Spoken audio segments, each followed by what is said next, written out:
familiar chant in these parts. War Eagle 7 soars around Jordan-Hare Stadium. On this hot September night, there's another brand of bird hoping to take flight here at Auburn. Steve Spurrier brings his Gamecocks in against Gene Chizik and the undefeated Tigers. And the latest hero of the Plains, Cameron Newton, getting the crowd fired up at Jordan-Hare. It's the SEC on ESPN.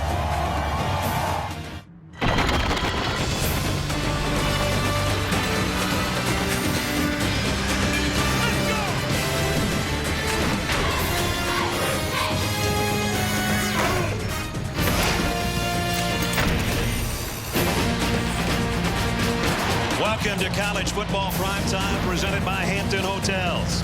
For the second Saturday night in a row, a very excited Auburn crowd is ready for a big football game. And why not? They're undefeated. They're ranked 17th in the country. And now they host the number 12 Gamecocks of South Carolina in another very, very important conference game. Welcome to Auburn, everybody. I'm Brad Nessler.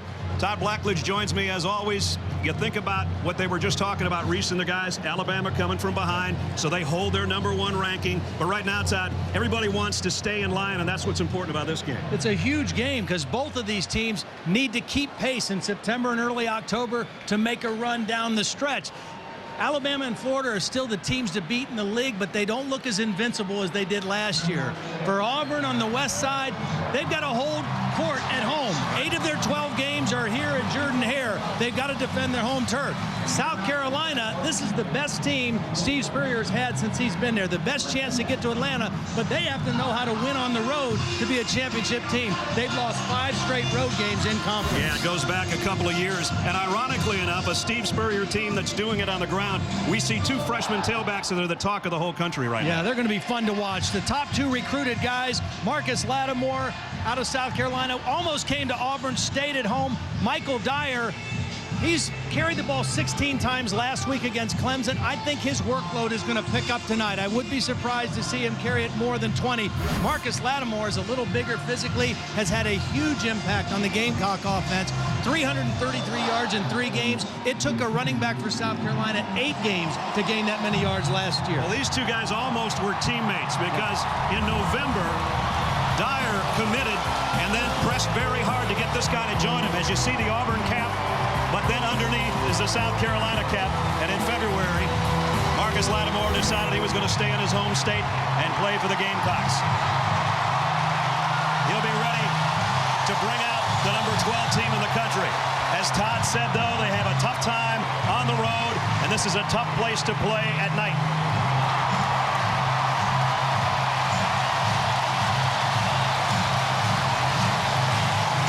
Both teams 1-0 in conference play so far.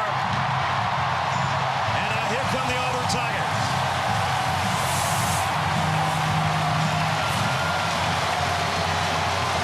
In the last decade, they are 21-4 on their home field at night. Here comes South Carolina.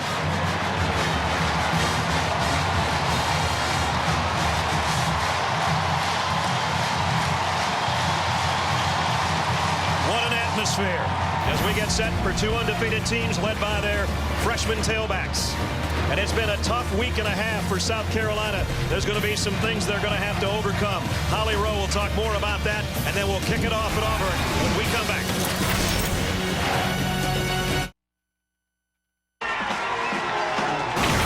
ESPN's College Football Primetime, brought to you by Kingsford Charcoal. For your chance to win a $10,000 backyard makeover, play Kingsford's College Showdown on ESPN.com. And Carnival, fun for all for fun. Tiger walk prior to the Tigers heading to their locker room. And now Steve Spurrier, a win today would put him number 2 by himself all time in SEC wins. Johnny Bott and, of course, Bear Bryant, the all-time leader with 159. Well, the loss of Kenny McKinley really shook up the Gamecocks fans this week. There were some other problems with players either brothers or fathers passing away. With more on that and the tough stretch that South Carolina's had, here's Holly. Well, Brad, it was a very difficult week emotionally for this team, in large part because Kenny McKinley was a very popular and beloved player. He'd had a great work ethic. Before he got to South Carolina, he'd never caught a pass or run a route. But at the time he left, he was their career leader in receptions and pass yardage. He just came back to campus 2 weeks ago, spent time with his former teammates, so it hit them hard when they heard of his death. Guys, they did have their team psychiatrist, Dr. Timothy Malone, address the team on Tuesday, give them some clues to how to avoid depression over this incident, to talk to each other and get through it as a family. And their team captain tonight, Patrick DeMarco, said to wear those stickers, number 11, on their helmets, because tonight they're playing this game for Kenny McKinley. He said, we'll do tonight what he always did. We'll work hard to get a win. And they hope if they can get a win, they'll have the smile that used to light up a room like Kenny's did. Auburn won the toss and deferred, so they'll kick off, and South Carolina will have it offensively tonight to start things off. Wes Byram has got it teed up. Both teams 3-0. Both teams 1-0 in conference play. And on a sweltering late September night on the Plains, we're set for a big football game.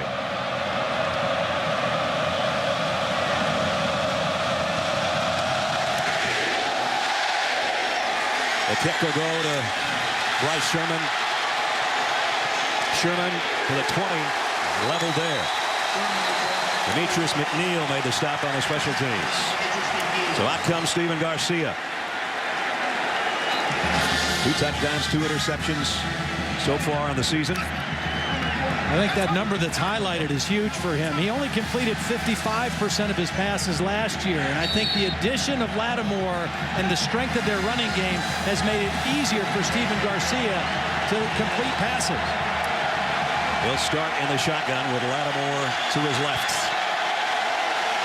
DeMarco, the motion man. Here is Lattimore, hit immediately. Bynes and Fairley, the 2 leaders of the defense, combine on the stop as we take a look at the starting lineups for the big fellas up front for Steve Spurrier. King and Chisholm, Johnson, Watkins, and Nunn across the front wall. The backs and receivers, we talked about Lattimore. Alshon Jeffrey, 19 catches coming in. Gurley and Moore join him, and DeMarco is the tight end H-back. A loss on the play on Lattimore's first carry. 2nd down and 11.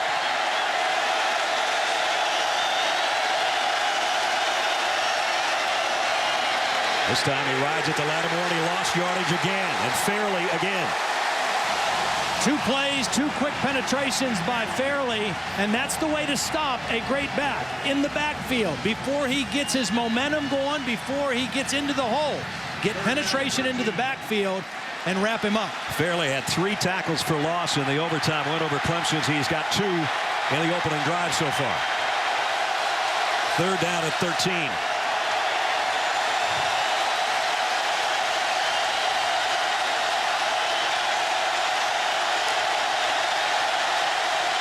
Garcia, Auburn jumps.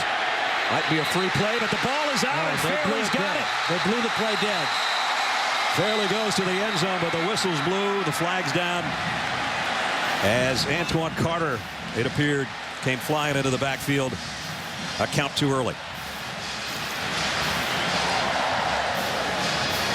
Dead ball foul. Offside. Defense. On them, baited to the quarterback. 5-yard penalty. 3rd down. See, that's the reason that they blew the play dead. Normally on offsides, you don't blow it dead, but he had an unrestricted path to the quarterback, and they didn't want Garcia to take a hit in the back unnecessarily. So they blew the play dead, the right call, and it's still 3rd down for South Carolina. And another chance for South Carolina, and a lucky break because it would have been 6-0 Auburn on the one hopper by Fairley. A 3rd down and 8.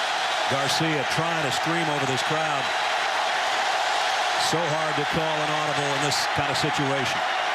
Draw play, Lattimore. And Lattimore with some blockers. He's got a 1st down, and he's still spinning out breaking tackles out to the 36-yard line. He picked up 11. Nice job by Steven Garcia managing the offense. Third down, he checks to the draw. He audibles calmly to the whole offensive line. And then good patience by Lattimore to set it up. He follows the block of his center, T.J. Johnson, and they get the first down. Out to the 35.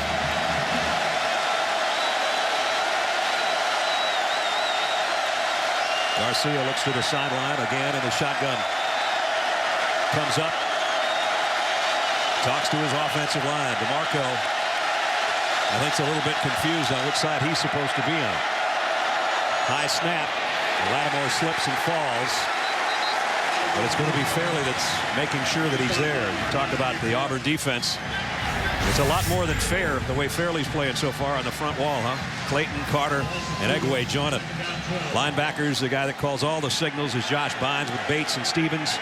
Stevens back in there after missing the first couple of games of the year. Washington, Etheridge, Savage, and Nico Thorpe are in the back end of the secondary for the Tigers. Better energy from this Auburn defense to start the game than they had last week against Clemson. Garcia straight down the middle, overshot, and is it intercepted? Etheridge, and they're going to say no. Etheridge says yes, and he wants a challenge flag from his coach.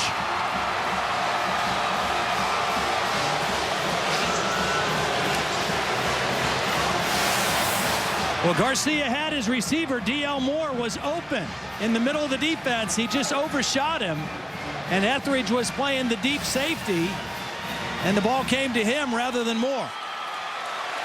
Those are the kind that drive Steve Spurrier crazy.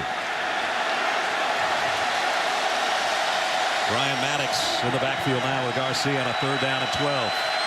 South Carolina #1 in the SEC in 3rd down conversions.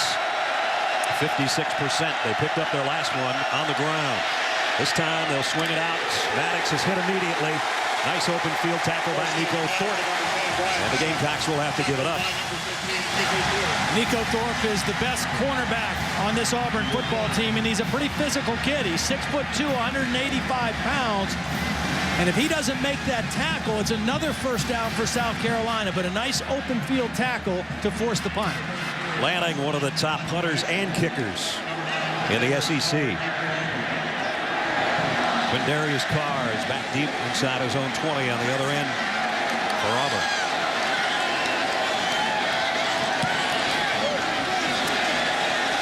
And this one's going to head to the sideline. Carr will watch it bounce out of bounds at about the 20-yard line. That's where the Auburn offense will take over under their big 6'6" quarterback Cameron Newton when we come back.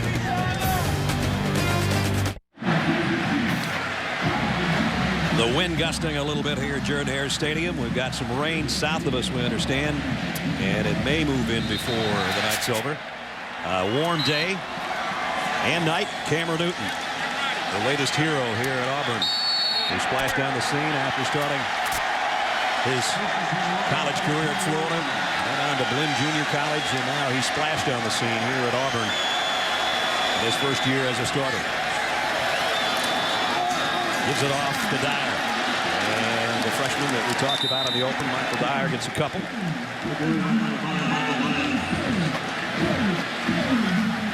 And Auburn going with their hurry-up offense.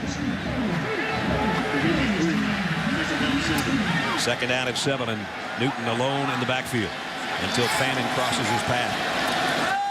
So he's going to swing it out to Fannin. Fannin with a decent gain. He'll bring up 3rd down as we take a look at the Auburn offense. Zemba making his 42nd start at left tackle with Barry Pugh, Isom, and Mosley. Mosley the question mark with A.J. Green out to an injury. Dyer the tailback with Smith the lead man. Zachary Adams and Cody Burns are 3 wideouts. 3rd down for the Tigers. Lutzenkirchen now in there as well. He'll be in motion and now sets up on the left side. 3rd down for Newton. Here he goes on the run. That's what he does so well. That big body, great feet. And he picks up a first down with a scramble of 5. And Todd, the coaches would tell you, when he scrambles, that's when he's most dangerous, not when it's a scheduled run. Yep, I mean, because you've got guys covered, that means people are running with receivers and backs, and nobody accounts for the quarterback, and he does just what he did there, gets the first down.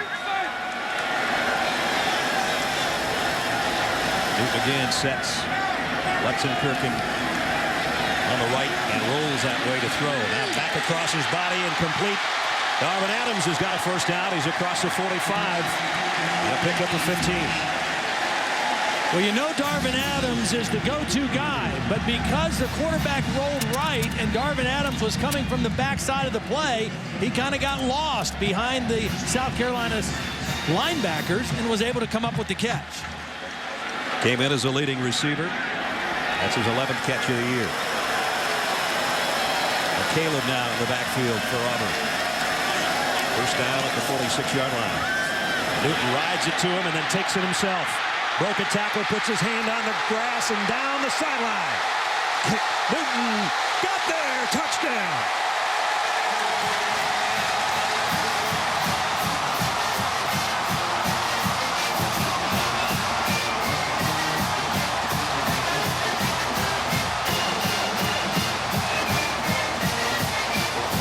It doesn't seem like a guy that's 6'6", 244 pounds should be able to run that fast. 54 yards for the touchdown.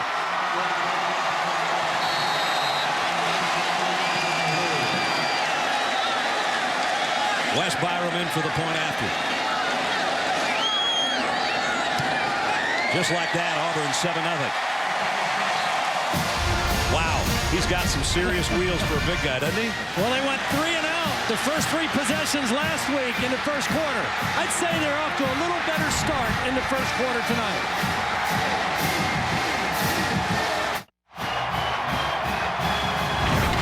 ESPN's College Football Primetime is presented by Hampton Hotels. At Hampton, we love having you here.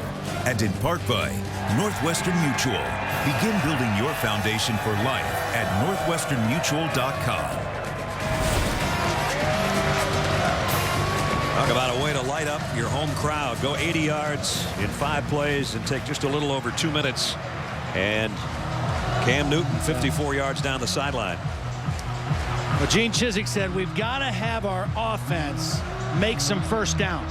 We didn't make first downs in the first half last week. I think he'll take touchdowns too. Well, they've had a lot of short scoring drives this year, and they'd like to put some of those 8, 9, 10 scoring plays and drives together just to give their defense a little bit of a breather. Well, the defense is going to be back out there after about a 5-minute rest. Byram to kick. 7-0 Tigers. Bryce Sherman will run up on this one at the 6. Oh, man, did he take a shot at the 20 from Demetrius McNeil for the second time on kick coverage tonight. Let's go back to the touchdown, Ledge. Well, what I want you to watch is watch the patience of Newton riding the fake and watch how it impacts all 3 of these defenders. If he's not patient with the fake, somebody is in there, but he rides the fake. It puts guys out of position, and then his speed and athleticism takes over after that.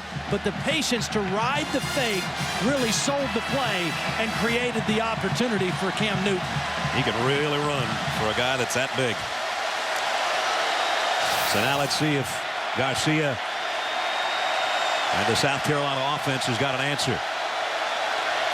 Garcia, a screen pass in the middle to Lattimore, and he got about 4 as we head into the studio. Reese Davis. Reese.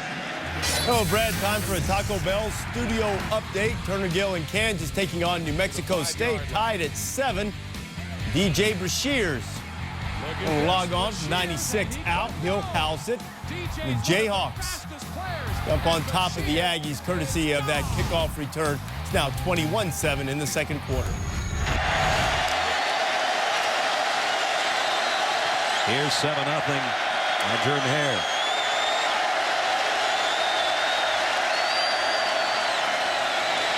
Lattimore. Another tough run and a first down. Picked up 11 more. You know, when we talked to the Auburn coaches, obviously they loved Lattimore. They tried to get him here. They thought they had a great shot at it. They think he's a great kid. And all the defensive players and coaches said he runs so well behind his pads. For a young guy, for a guy right out of high school, he doesn't run like a freshman. I guess that's the biggest compliment you could pay to a kid. He breaks so many tackles as a young back. He carried it 37 times in the win over Georgia. And broke 42 tackles according to the South Carolina coaches over those 37 carries.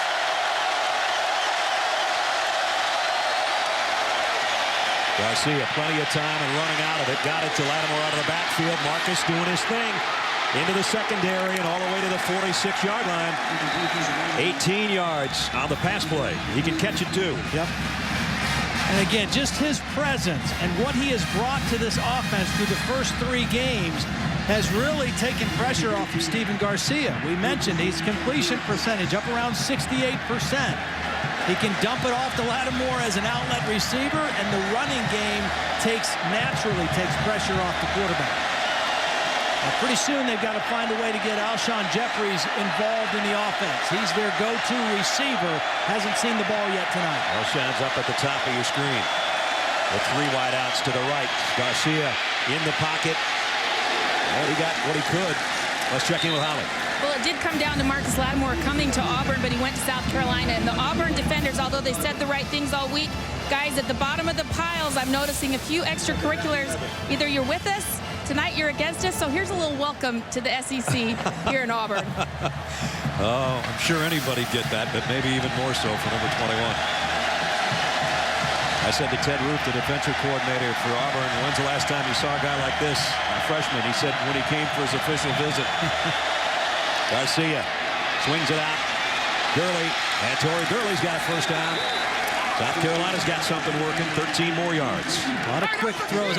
This wide receiver unit of South Carolina, they are pretty. I mean, they are big, physical. They look good in the uniform, and they can catch and run after the catch. And they all are big enough to break arm tackles and turn short catches into big gains, just like that play. There's Alshon, who came in as the #1 receiver in the SEC with 19 catches.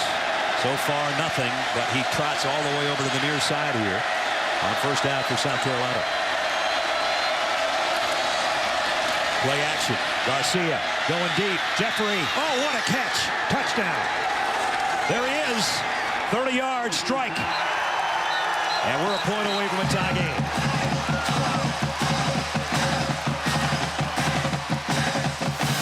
Well, they shifted him to the other side of the field to get a one-on-one matchup against Nico Thorpe, who's a good cover guy, but that was a beautifully thrown ball by Stephen Garcia.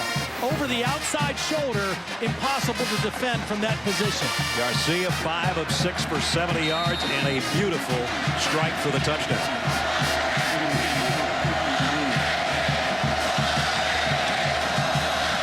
That's calmed the crowd here at Auburn. And the extra point is good. So big plays from both quarterbacks and an all-SEC receiver has evened things at 7 apiece. Watch this throw. Garcia to Alshon Jeffrey right on the money. 7 apiece at Auburn.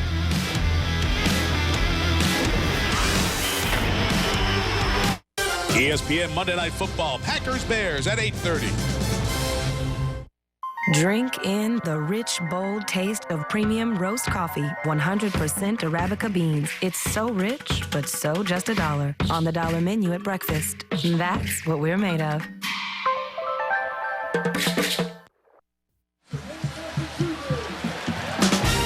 Just 2 days away, ESPN's Monday Night Football Classic NFC North rivalry. Aaron Rodgers and the Packers heading to Chicago against Jay Cutler and the Bears. Coverage starts 7 o'clock Eastern with Monday Night Countdown served by Applebee's. Should be a good one. We got a good one going here, and I don't know if Rodgers or Cutler can throw it any better than that guy just did on a 30-yard strike to Alshon Jeffrey in the corner of the end zone to even the game at 7-7. Steve Spurrier told us this week, man, Alshon's doing good, but we got to get him in the end zone. Well, we just got him in the end zone. 80-yard drive in 6 plays. Jay Wooten to kick off. Demond Washington back deep for Auburn. It'll be Washington at the 1. Took a hit at the 20. broke that tackle. And a nice return out to about the 30-yard line. We'll give him 29 yards on the kick return. Cam Newton, big touchdown run on the last series, 54 yards. And he came in as the leading rusher for this team with over 300, and he added a big one already here in the first quarter.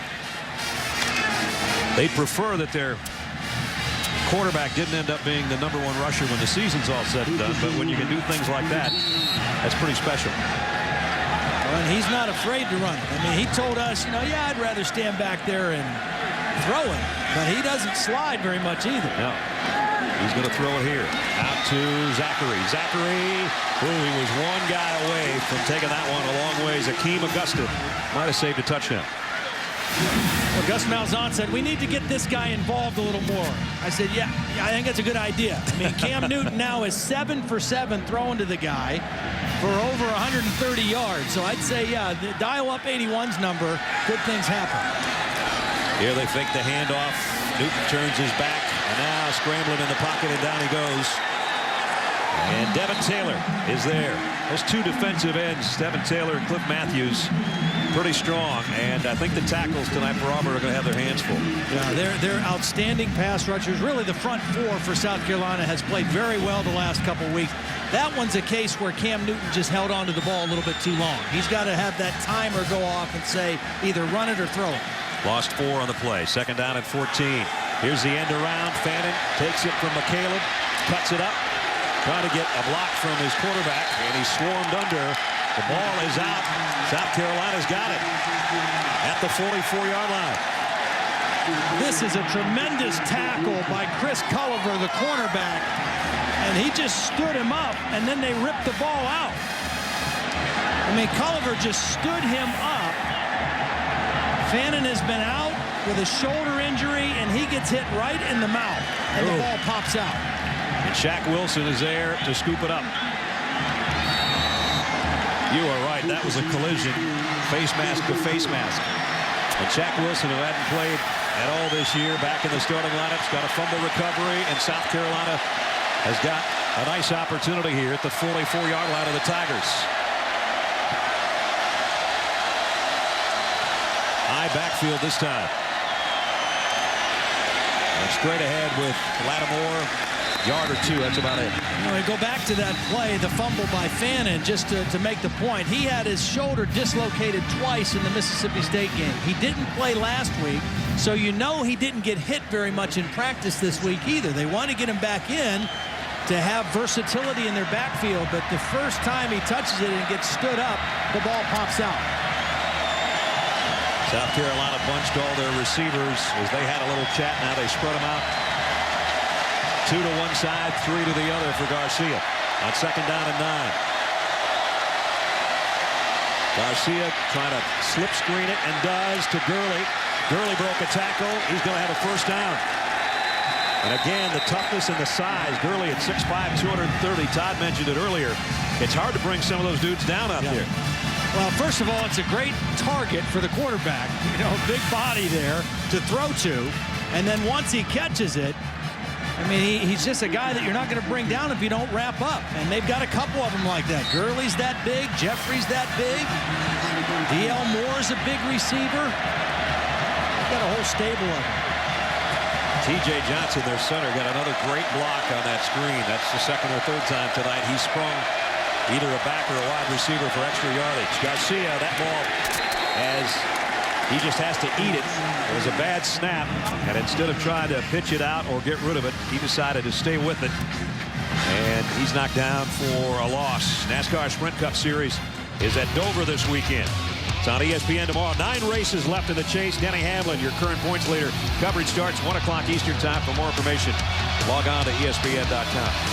Brad Nessler, Todd Blackledge, Holly Rowan, our ESPN primetime crew at Jordan-Hare Stadium. Packed house, 7-7.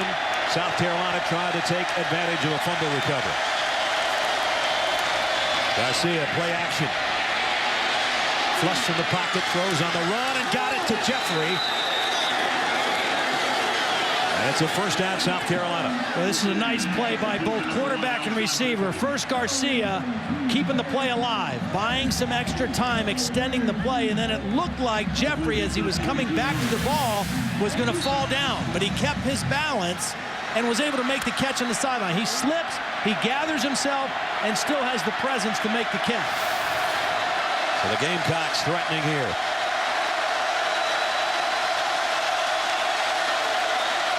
At the 12, it's Lattimore bulldozing his way down near the 6-yard line. You talk about South Carolina, when they're in the red zone, they're special both defensively and offensively. Our Verizon in the red zone, they're perfect, 12 for 12 with 10 touchdowns, and they're the only team that hasn't allowed defensively a red zone touchdown. Well, that's vintage Steve Spurrier. He doesn't like to kick field goals unless he has to. He loves to go for touchdowns. They can get a first down inside the 3. Garcia will keep this one. Puts his head down, and he's got a first down inside the 3. It'll be first and goal. South Carolina about a yard and a half away from the goal line. Yeah, that's just a designed quarterback sweep. I mean, they pulled the guard and the tackle out and just told the quarterback, run behind those guys, and let's get the first down. I'm impressed with how Steven Garcia is playing. He's playing with poise. He's checking plays at the line of scrimmage. He's taking care of the football. First and goal with Lattimore, the freshman, flanking him.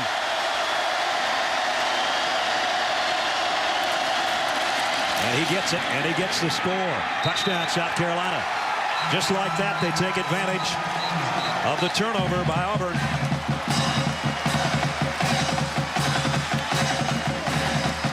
Bannon's a guy that gave it up. Lattimore at the end with a touchdown from a yard away.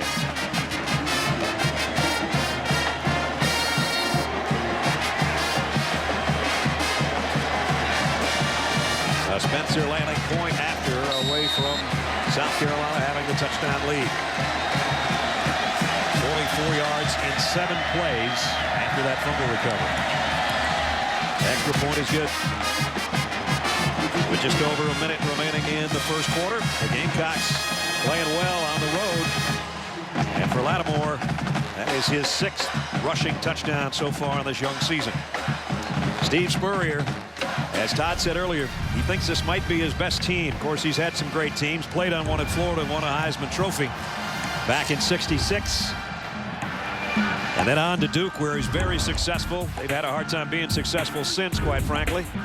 On to Florida, where he won 7 SEC crowns and a national championship.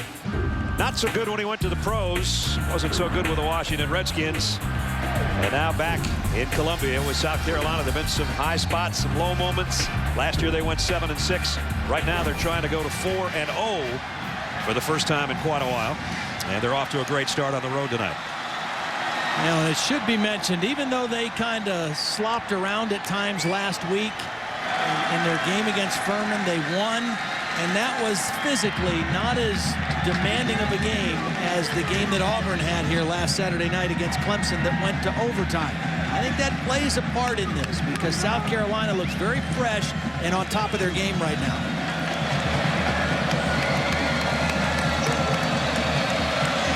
Jay Wooten to kick again.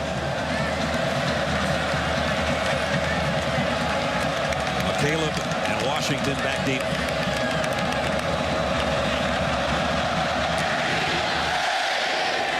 Washington about the 5. Washington with a crease, and he got out across the 30. Speaking of the good times at Florida, let's see how the times are going right now. Reese has got an update for us. Well, Brad, Kentucky didn't have a turnover this season until they had one earlier against the Gators, down 14-0. Now they've got another one. Jeremy Brown, pick 6. Florida leads the world in interceptions, now with a dozen on the season already. They're up 21-0 on ESPNU.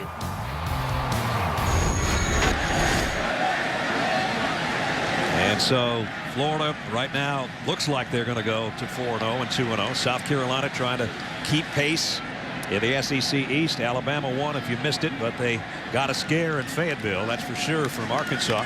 And Auburn trying to stay undefeated with LSU and Alabama in the West.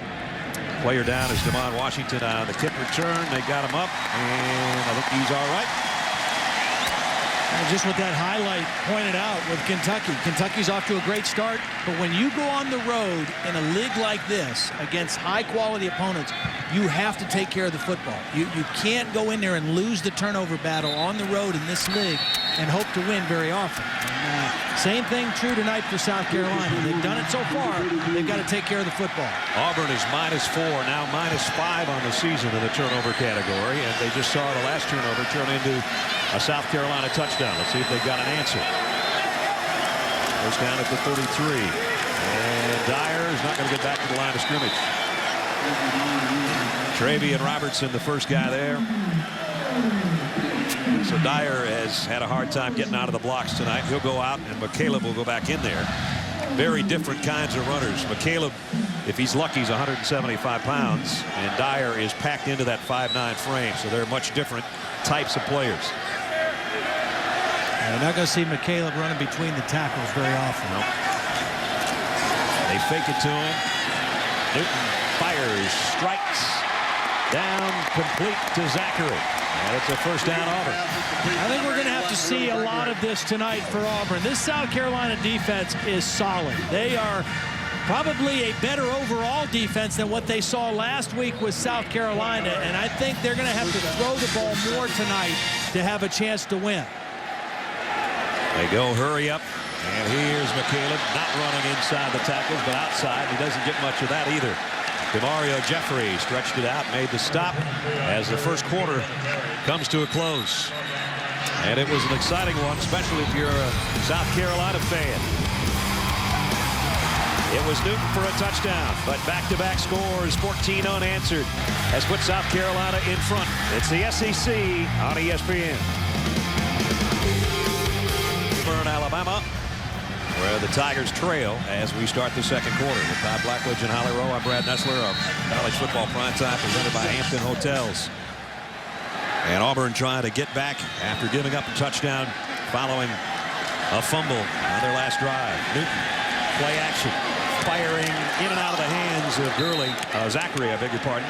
Chris Culliver was covering. That one might have had a little too much smoke on it. Well, it was a good thing, actually, it had too much smoke because he was well covered. There were two defenders there. You take a look at Gus Malzahn on the right, the offensive coordinator, quarterback coach. They get these plays in very quickly. He's got a very intricate system of signaling plays. They've got a board on the sidelines that they show to the team, and they try to play at a very fast pace much of the game. Trying to pick up a 3rd and 9 in Gamecock territory here.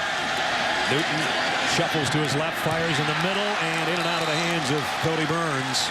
He would have had a first down had he held on. That was really a nice job by Cam Newton because there was pressure coming to his left. And he did a nice job of not panicking, but just sidestepping the pressure. Watch him sidestep to his left as that pressure came in on Zimba. And he's able to make the throw. And that's a good throw, and it would have been a first down, but Burns unable to come up with the catch. Ryan Shoemaker to punt. Stephon Gilmore is a dangerous man back on the other end. Ooh, they got close to that punt. Gilmore's got a call for a fair catch. One of his own guys is in the way, but he does make it at about the 15-yard line. 14:40 till halftime. South Carolina with the lead and the ball when we return.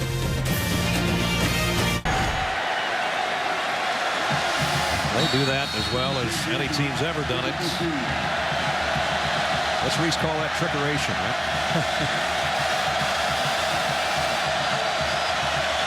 First down, South Carolina. From the 15. Lattimore slips. Went down on his own, and I think they're going to spot him with about a half-yard loss.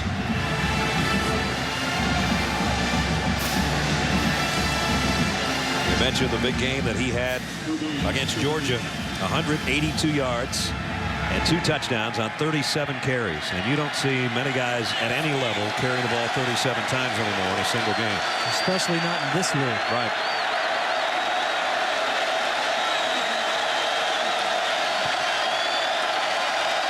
Second down at 11. Garcia, draw play. Well, he gets another carry and he gets another loss. Zach Clayton staying home and making guys play. Clayton, a local product, grad student out of right here in Opelika. Kind of Ted Root describes as a real blue-collar guy, kind of an anchor player in there, and did a great job of staying there and with his eyes in the backfield, read that draw, and was there for the tackle. If there's a big early play for the Tiger defense, it's right here. They're trailing a touchdown in the second quarter, and they've got South Carolina in a 3rd and long.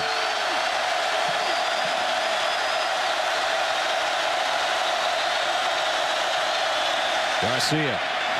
Quick throw to Sanders in the open field. Oh, what a move he put on, and now heading to the sideline, and he might have the first down. Ace Sanders, the freshman. And I think he's got it. Now, the reason why these plays are so good in college football and you don't see them in the NFL is because in college, linemen can go downfield before the ball is thrown. So they can get down there and get on blocks. And Ace Sanders does a nice job of just letting guys get onto blocks and then making a couple guys miss with his quickness and getting a much-needed first down. Freshman, son of former Florida State NFL player Tracy Sanders. He's also Tracy, but they just call him Ace. And that was an ace move in the open field to pick up the first down.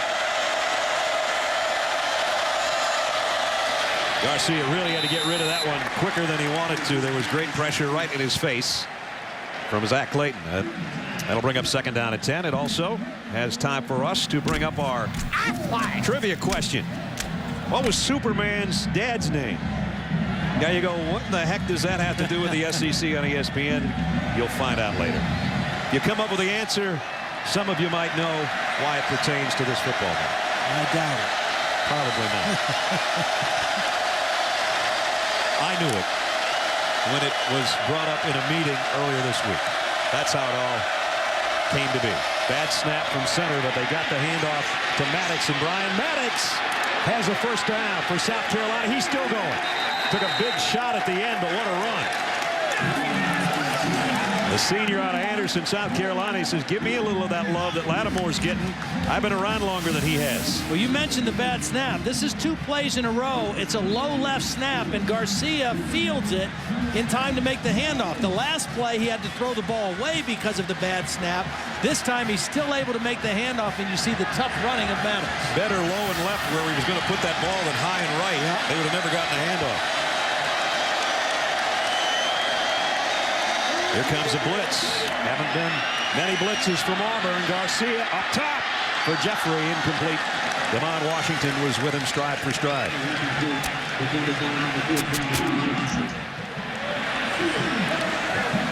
Right now, Steve Spurrier, he's got things going. He's got the balance going that he wants. Running and passing. The running of Lattimore and Maddox, and then the occasional run by the quarterback has allowed them to get some nice openings in their passing game. Even though they didn't hit that, it's still good to take a shot down the field like that to a big receiver. Garcia hasn't missed many. He's 8 of 11 for 114 yards. And that touchdown strike earlier to Alshon Jeffrey. He set the throw again, maybe not. No. Down he goes. Big loss. Lemonier and Whitaker meet him in the backfield for a loss of 8. Lemonier and Whitaker are a pair of true freshmen that they are really high on at Auburn. You know, this Auburn defense is loaded with seniors and the backups are freshmen. And these 2 guys are going to be outstanding players before their career's done here on the Plains. Now it's 3rd down and a mile. Crowd getting stirred up. They picked up their last 3rd down, did the Gamecocks.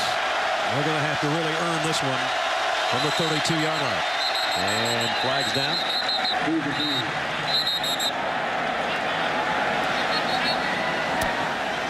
Tom Ritter is our referee tonight. Prior to the fall start, we had a timeout charged to Auburn. That is their first charge timeout. So Auburn takes a timeout. Gene Chizik wants to get his defense lined up right on a 3rd down and long for South Carolina when we come back in a minute. ESPN's College Football Primetime. Brought to you by Iron Man 2. Own it on Blu-ray and DVD September 28th. And Dr. Pepper. There's nothing like a pepper. Over near Toomer's Drugs, Toomer corner. They'd like to paper that baby tonight over there, but right now they're down a touchdown.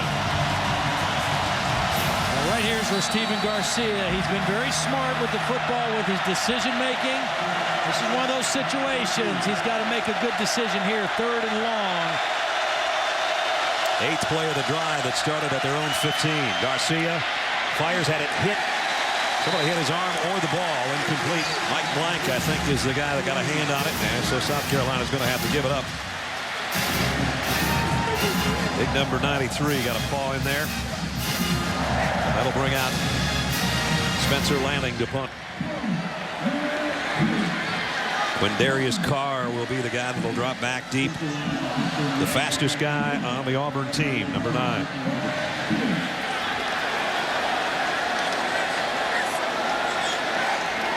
As you look behind Spencer Lanning.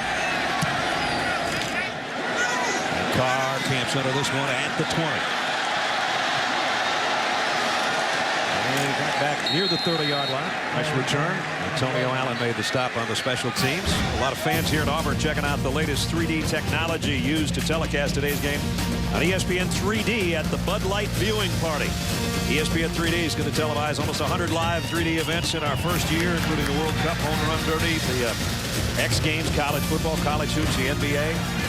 There's our colleagues Joe Tessitore on the right, Tim Brown on the left. Both got their glasses on. That's the way you got to do it to see what's happening 3D-wise. And up here in the press box, as a matter of fact, they've got a big monitor set up with a bunch of glasses.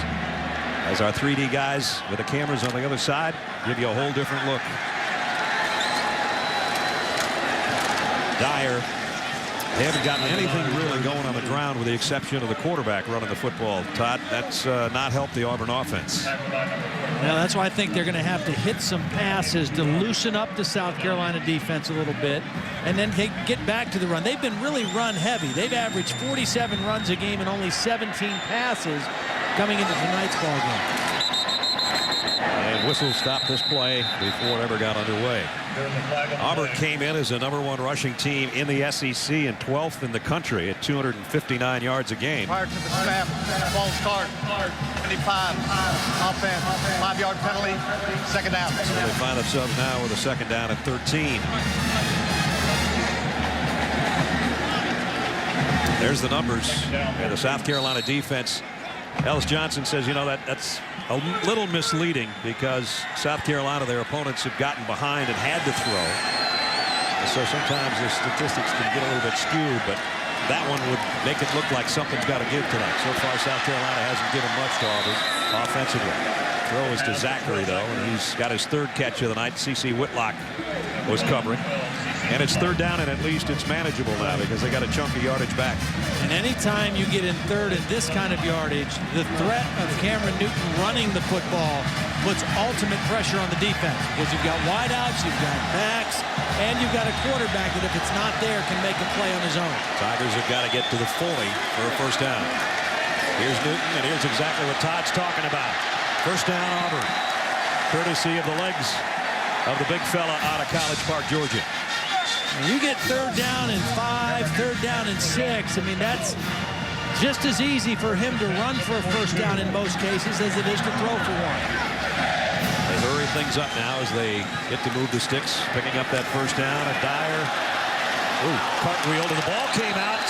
And I think Shaq Wilson's got another one. He does. South Carolina. Shaq Wilson with his 2nd fumble recovery of the night. Was Dyer down, though, after he cartwheeled? We get another look. I think so. I think the ball came out while he was cartwheeling. You're right. It was a clean fumble. 2 guys sandwiched him, and the ball came out. Josh Dickerson got most of him. And Shaq Wilson in the right place at the right time again. Josh Dickerson and Antonio Allen collapsed on Dyer, and the ball came out. Under further review.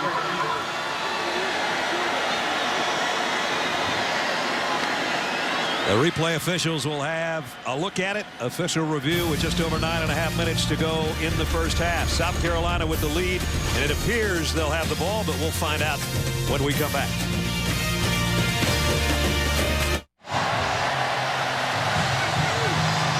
Michael Dyer's fumble gives it back to South Carolina. The review upheld what we saw as this ball was out, I think, on the first hit. Yeah, DJ Swearinger was the first guy to get there, and the ball came out. Another turnover and great field position now for the Gamecocks. Last time they had a fumble recover, they went 44 yards for the go-ahead touchdown. Right now they're at the 47, already with the touchdown lead. Garcia, here comes the pressure. He got rid of it. Got it complete to Maddox. Big gainer and a hurdle job all the way down to the 25-yard line. Ryan Maddox got about 5 yards in the air. Well, the blitz came from the opposite side, and nobody picked up Maddox. I mean, it was perfect. Craig Stevens blitzed from the quarterback's left. They rolled to the right, and Maddox was unaccounted for after the catch. South Carolina, 3 wideouts, all to the near side here with a first down inside the Tiger 25-yard line.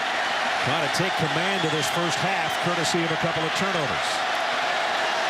Now Maddox splits out as a wide receiver. He'll come in motion and rejoin Garcia. First and 10, South Carolina. Maddox on the ground, stood up. Going to be probably a loss on the play. Egway made the stop. We go to Reese Davis. All right, Brad, I want to get you up to date on what's going on in Boise. Broncos up 7-0. James Rogers, with this punt return, will become the all-time leader in all-purpose yardage for Oregon State. Rogers weaving his way, and he takes it all the way back. Oregon State has it tied up at 7, but Boise State's on the move inside the 20.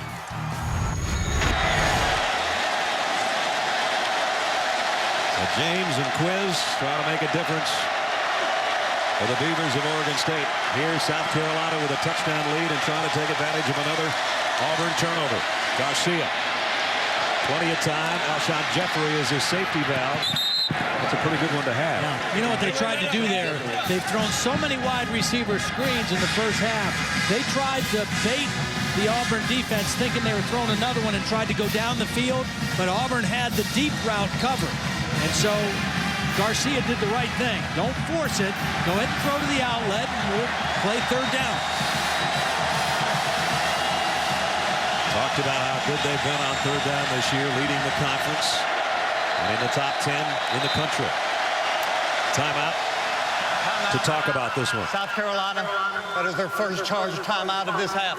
7:42 remaining till halftime. Steve Spurrier doesn't want to waste an opportunity on Michael Dyer's fumble. They lead by a touchdown. You're watching ESPN, new home of the Bowl Championship Series.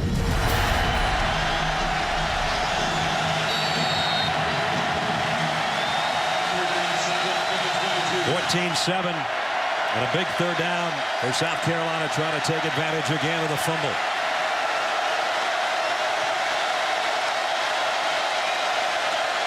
Alshon Jeffrey is in tight on the left. They go down the middle, and it's a first down throw. Garcia to DeMarco.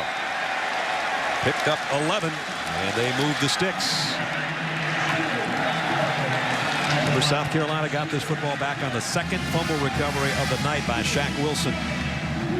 As Auburn, self-destructing with the fumbles tonight, have handed perfect opportunities in their own end of the field to South Carolina. There's the two guys that have fumbled tonight. Fannin first, Dyer second. Could be Dyer straights if South Carolina gets a touchdown here.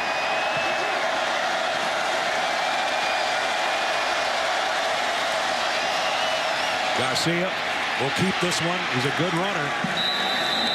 Nothing flashy about it, but he's effective, and he gets it down close to the 5. Let's check in with Holly. Guys, Auburn defensive end Antoine Carr is out right now. They're examining him on the sideline. They're looking at his neck because he's experiencing some kind of discomfort or maybe tingling in that left arm. He keeps moving his wrist, moving his hand. He may have a stinger. I'll keep you updated. All right, Holly, thanks. Lemonier, the freshman, one of those guys that made a play earlier and had a sack, is the guy that's taken Carter's spot in the lineup. 2nd and 5. South Carolina can get a first down without scoring. Garcia's going to throw the fade to the corner, and he overshot Jeffrey, and he overshot everybody.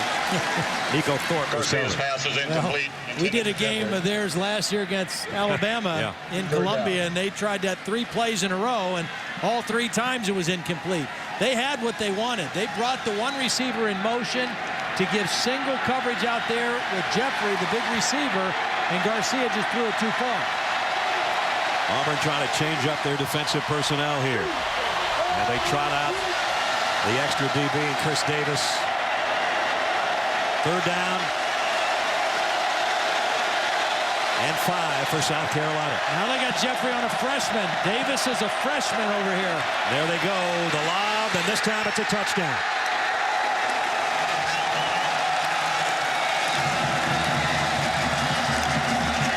And for the 2nd time tonight, South Carolina takes a defensive play and a turnover and turns it into an Alshon Jeffrey touchdown. You see the difference in that throw. Instead of throwing to the back cone and letting your guy run to that spot, he just threw it short and let Jeffrey go up in the air and catch it over the much smaller Chris Davis. Chris Davis at 5'10", and we talked about the big receivers. Jeffrey at 6'4", and that's just a rebound over there for him for his 2nd score of the night. And the injured player is Kyle Nunn, the right tackle for South Carolina. And he's trying, the big fella, to do a push-up to get up.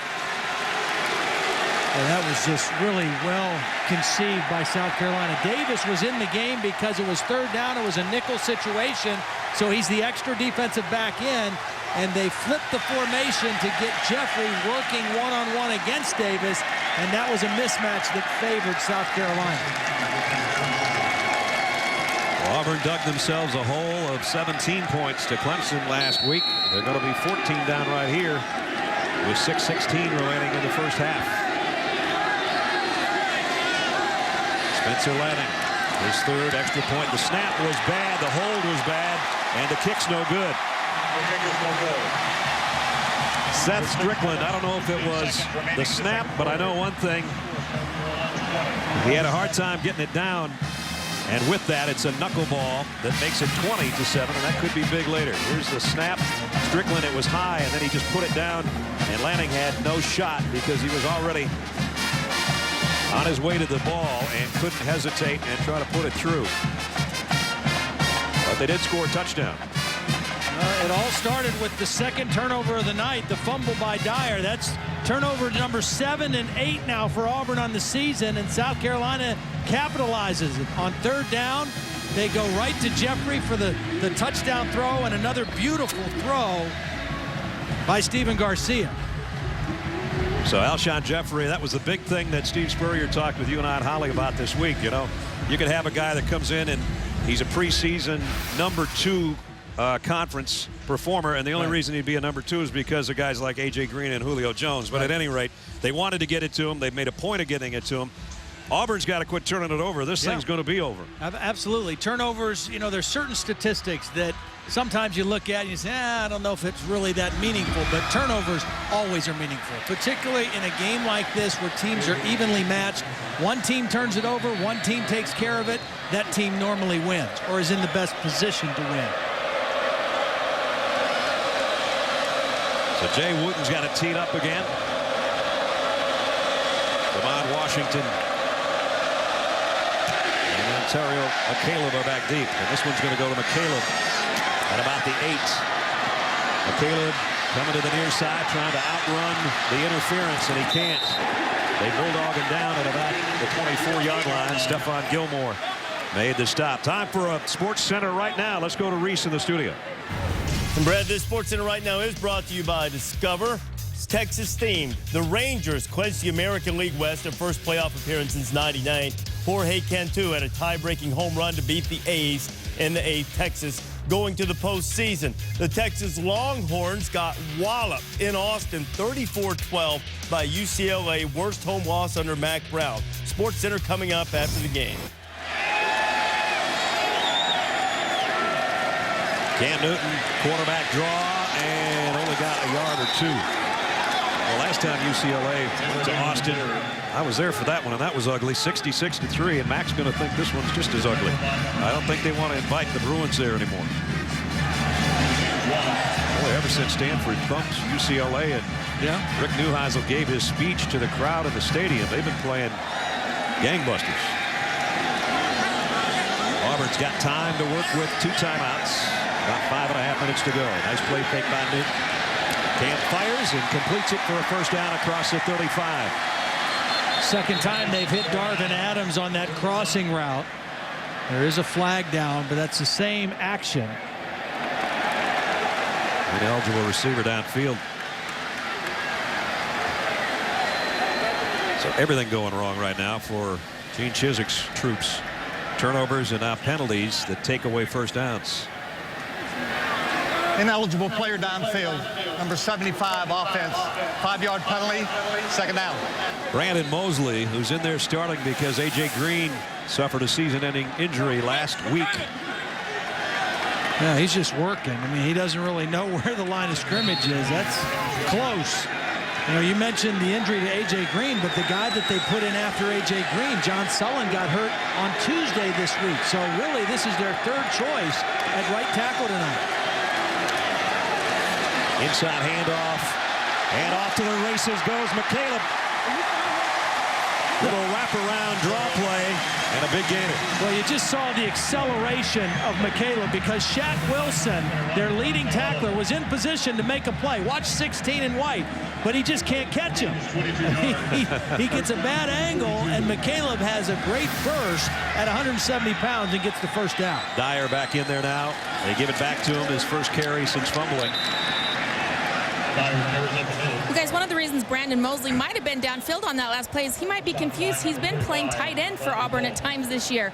Think about it. Last year, he was at junior college in Coffeyville. He was a defensive end and tight end. Now he's a right tackle. He's been all over the field, guys. Yeah, he's even got another jersey, or they would normally have him at times playing a big tight end and switching jerseys to 84. That won't happen tonight because they need him right there at 75 all the time. Second down and 8. Newton taking his time. Maybe changing things up here. Auburn trying to cut into the South Carolina lead before the break. Newton, the screen out, running into his own traffic is Darvin Adams. That one just didn't look right from the get-go. It'll be third down and about 3.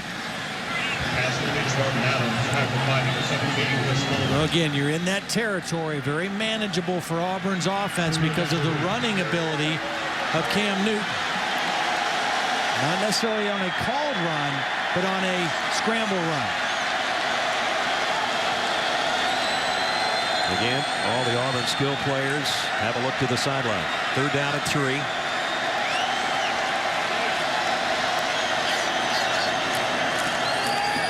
Newton just throws it out and completes it for a first down to Darvin Adams. Yeah, that was a good decision by Cam Newton. His go-to guy. There was a cushion out there with Culliver and coverage, and he made a nice, easy throw for the first down. Got 7 yards and into South Carolina territory at the 44. Fannin back in there at a tailback position. They fake it to him. Newton wheels, scans the field. Well, he's got a guy wide open, and he did not see him. He's still running around. Cam Newton breaking tackles, close to a first down.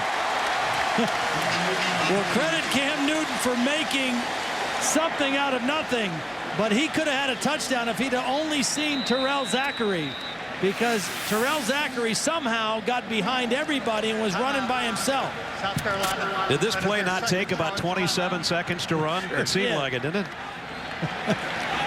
South Carolina's going to take a timeout. You can see Terrell Zachary is waving his arms, but here's what Cam Newton is seeing behind him. He's looking inside, and at this point now he's just trying to figure out, how am I going to get out of this mess and make something happen? And he did a great job of getting some yardage and bringing up second and short. So 3 minutes remaining, and Auburn's got 2 timeouts left. That was South Carolina taking that timeout. Earlier in the quarter, we asked you our trivia question. It was, what was Superman's dad's name? The answer is the same middle name as Cam Newton, Jarrell. He said yesterday, I said, do you want to be called Cam or Cameron? He said, it doesn't matter. I said, what's your mom like? He says, it depends on how much trouble I'm in. I said, that means it's Cameron. And then she probably puts your middle name in. And Todd said, what's your middle name? And he said, the same as Superman's dad. And I came up with Terrell. Then we went off on a little bit of a tangent. Yeah, you got a little weird on me there. Yeah, I did. Surprising. He plays like Superman at times, and he's got a first down right here at the 30-yard line. His 54-yard run is the only Auburn touchdown, but they're trying to change that here in the last 3 minutes. They got a nice drive going. They've got momentum. They've got their tempo going. They're mixing run and pass. This is an important drive. They need to put points on the board, a touchdown preferably here before halftime. They've got a really good, experienced kicker, but like you said, they've gone this far. They'd like to get 7. Newton's got 78 yards on 7 carries. Here he gives it off to Dyer. And Dyer's really had some tough sledding on the inside. He got a yard or 2. Sutton and Ingram made the stop. That's one that looks like maybe Newton should have kept. Yeah. You know, on a little zone read play, they crashed down hard on Dyer. You see the difference in size between Dyer at 5'9" and Newton at 6'6". Yeah. They're making quarterbacks big these days between Terrell Pryor and Ryan Mallett, Cam Newton. I thought you were a huge quarterback when you played, but they're making them bigger. Timeout, Auburn. They're down to 1 now. 2:08 remaining in the first half. Auburn's got a chance to close the gap here, but they've got to come up with some plays before halftime. I'm Reese Davis. Just ahead on the Wendy's halftime report, Boise State and Oregon State having quite a battle on the blue. You can see it on ABC, and we'll get you up to date. Horns got absolutely hammered by UCLA in Austin, and it could be a disastrous night for the Big 12 because Oklahoma right now in a commercial break on ESPN2 struggling with Cincinnati. Mark May Luholtz will join me. We'll get you up to date in a bit. All right, fellas, here you at halftime, a little over 2 minutes from now. Here's Cam Newton straight up the middle. Newton got it down to about the 12. It's the same play he scored on earlier in the game. He just didn't break it back all the way to the sideline, but he really rides that fake well, which stretches the linebackers with the fake and gives them a nice crease inside. 16 more yards now for Cam Newton, and staying on the ground and getting it down inside the 10 is Michael Dyer. Auburn with a hurry up, not giving Auburn, or rather South Carolina, a chance to change up anything defensively. They've got the 1 timeout left. They want to try to save that as long as possible. Now see, now that they've subbed after the ball has been spotted, the umpire's standing right over the ball, and he lets the defense have a chance to sub if they want. That's a long way from their sideline down there to the 7. Dyer bounced his way close to a first down. He ran into his own guy, Lutzenkirchen, who was trying to block for him. And I think he's going to be just a shade shy, about a yard shy of the first down, actually. Nice tackle by Lutzenkirchen. Too bad he's his teammate. Yeah. So it's 3rd and short. This might be a quarterback draw for Cam Newton. He'll keep it. Newton, touchdown.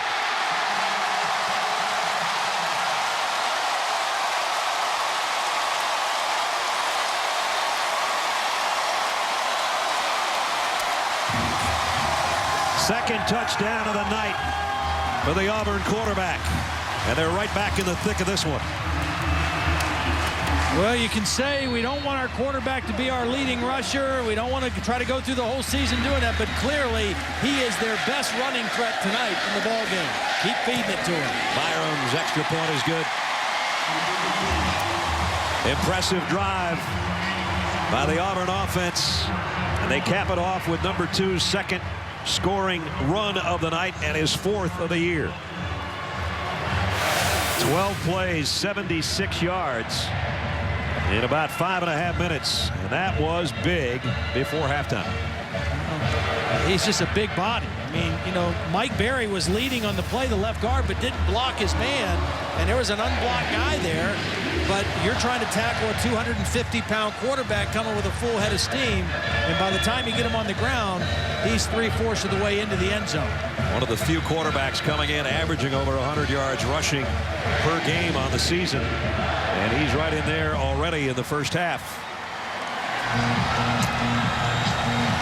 Reminder, Chris Berman hosts ESPN's 2-hour Sunday NFL pregame show. Get all the news, the latest updates from stadiums around the league right up until kickoff. Sunday NFL Countdown presented by IBM. Sunday morning, 11 a.m. Eastern Time tomorrow. Cameron Newton, 97 yards on the ground and 2 touchdowns. And Wes Byram set to kick it away. That's Chris Culliver waiting for the Gamecocks at about the 5-yard line. South Carolina has 1 timeout left, and it would depend probably on Culliver's return if he gets a decent one, what they might try to do offensively. Culliver from the 6. Stays on the near side, trying to hit the corner, and flags are down. They might have an illegal block, which would, or a face mask. If it's a face mask, they will have good field position. It's holding. Well, South Carolina, their last drive, as we take a look at our Chick-fil-A drive recap. It happened after the fumble. And first it was Maddox who hurdled his way for a first down. And then Garcia flipped it out. Alshon Jeffrey got a nice block, got decent yardage before going out of bounds. Found DeMarco down the middle. And then they capped it off on the fade that was just pitch and catch over the small freshman corner. Alshon Jeffrey's second touchdown grab of the night. But they missed the extra point, so it's a 6-point game with 41 seconds remaining in the second quarter. Nice numbers for Steven Garcia.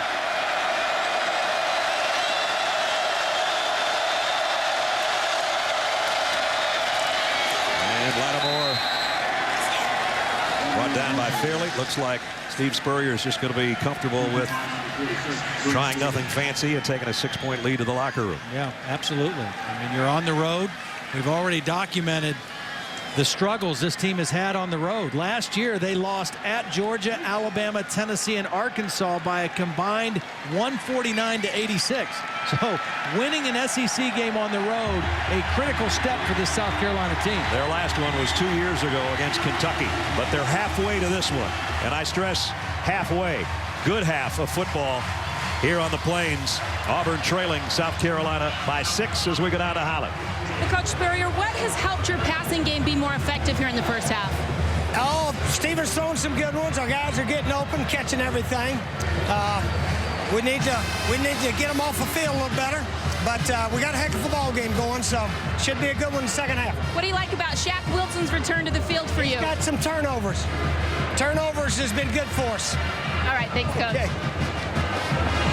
Again, at halftime, South Carolina on the road with the lead. An extra point looms large, though. 20-14, our halftime score. And it's time for the Wendy's halftime report. Reese, Mark, and Lou standing by back in the studio. Fellas. The third quarter with South Carolina on the road, leading Auburn 20-14. Number 12 leading number 17. You take a look at the halftime statistics. You look at the rushing yards for Auburn. It's a little misleading because most of them came from their quarterback. But the big one, Todd Blackledge down there in the corner, 2 turnovers. Yeah. That turned into 14 points. But I got to tell you, the drive that Auburn put together to end the first half in the last down to 48 seconds, they had to have that one. Absolutely. I mean, they couldn't afford to get too far behind because South Carolina's offense has got good rhythm tonight.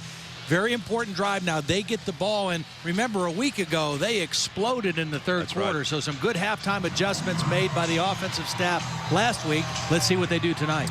And that third quarter against Clemson, they'd like to have bottled that and put it into this game. Maybe they will. We'll find out. But without number 2, they would be in a world of hurt right now because he was Their leading rusher with 97 yards, including 2 touchdowns to keep them in the game. Let's check in with Holly. Well, I checked in with Coach at Auburn, Gene Chizik, and he said he didn't even have to have the ball security conversation in the locker room at halftime. He goes, they know if we turn it over, we can't win. He said, bottom line, we have to lock in right now and play a more physical football game. He challenged them to be more physical at the line of scrimmage, and he said, hey, we hold on to this ball, we're right back into this game. He doesn't sense any fatigue from that physical overtime game last week. He said, I feel like our guys are ready to roll. I would think that their adrenaline will kick back in right here because, as Todd said, they're going to get the football first. And sometimes how that first 5 minutes of a third quarter goes can kind of tell you maybe how the rest of the game's going to go. They've got the fans all geared up.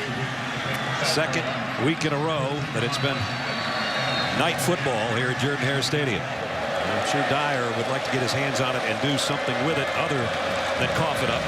He didn't have much luck in the first half. Lattimore, his counterpart, did a little bit better job rushing the football for South Carolina. Third quarter. Here we go.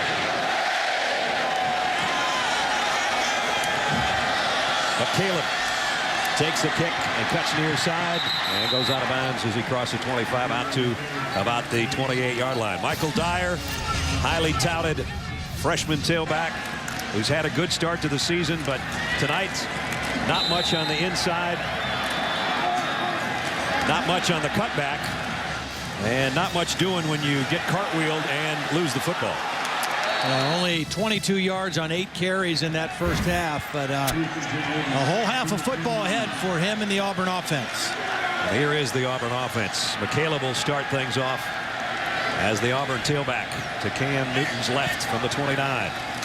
He rides McCaleb and goes straight ahead, and now Newton's over 100 yards rushing. Well, that's been their best running play, and it all is set up by how patient Cam Newton is carrying out the fake. Now, he gets up a little gingerly, but he really rides with the fake and actually takes a couple steps in the direction the back is going to move the linebackers and then cuts right up on the inside. That's the third or fourth time they've run that play tonight, including his long touchdown run. And he got 9 more there.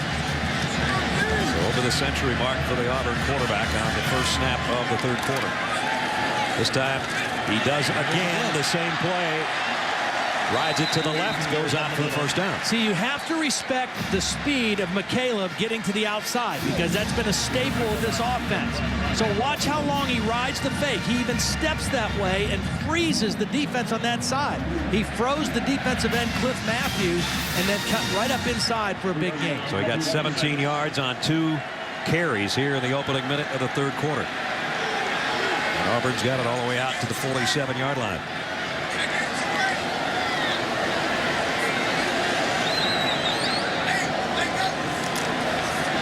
This time he gives it to McCaleb, and he shows that speed. Got to the outside. McCaleb almost broke it. Got to the 40 of South Carolina. Pick up a 13. There's a whole nother notch of speed right there. Well, this starts out like it's going to be the same thing. McCaleb's going to be going to the left. He shows left and then bounces it out to the right side and shows that quickness to get to the outside. He steps out of the arm tackle of Hakeem Auguste, the safety, and adds extra yardage.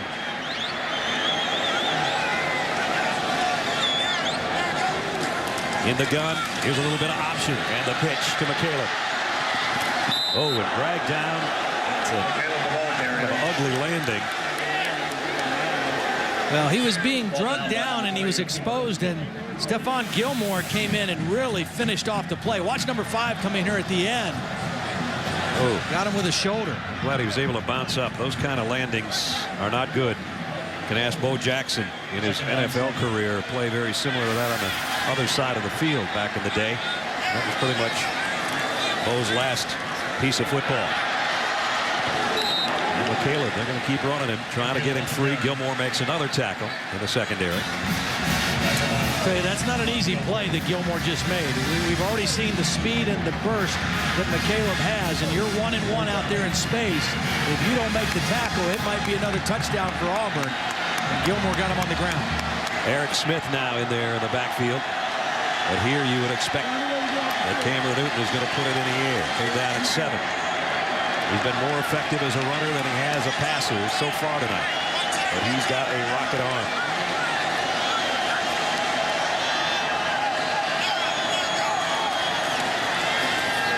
Newton sets, pump fakes. And now he will take off. And he's going to be stopped short of the first down. Adjaboy brings him down after he weaved his way for a few yards, but it's going to be 4th down and about 3. Actually 4. After the spot, it's a long 4 at that. They've got to get all the way to the 30-yard line. And with that, they're going to bring out the field goal unit, Wes Byram, who is 4 out of 5 on the year after being 15 of 16 a year ago. We did have one blocked in the 4th quarter of the Mississippi State game. A lot of times on longer field goals, you don't get them up quite as quick. This is a long one. 52-yard field goal attempt by Byram. And he's going to push it to the right. And South Carolina holds, courtesy of bringing down Cam Newton prior to that first down. Back at Jordan-Hare Stadium, college football primetime presented by Hampton Hotel. South Carolina by 6, 11:31 remaining. Marcus Lattimore, the highly touted freshman. He and Michael Dyer have both been held in check tonight.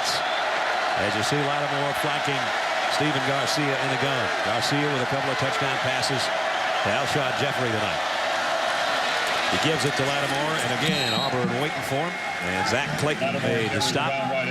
Hit by number 98. Well, most services, including ESPN.com, had Lattimore and Michael Dyer 1 and 2, or some people had them 1 and 2 the other way as far as being the best backs in the country a year ago as high school seniors. And while they came in with some impressive numbers, the defenses tonight know all about them, and neither one has been able to get unleashed so far. 2nd and 7. Quick slant in and out of the hands of Jeffrey, looking for a flag. Didn't get it. Nico Thorpe was covering. And it'll be 3rd down and long. Yeah, that was pretty good coverage, not just by Thorpe, but the defensive end. Antoine Carter was dropping back into coverage as well, and he was there to affect the vision of the receiver in addition to Thorpe. Auburn's defense trying to get the ball back for their offense as they trail by 6.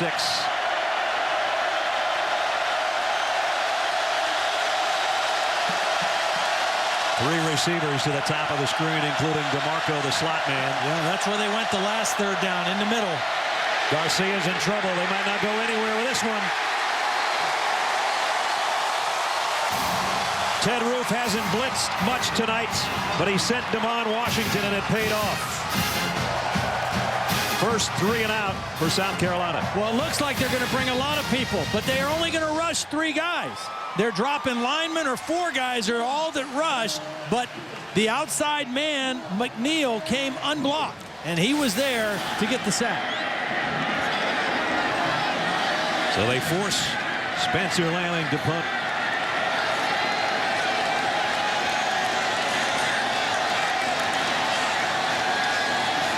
Darius Carr back on the other end. And he's going to have to backpedal and call fair catch. Nice kick all the way back to the 20-yard line.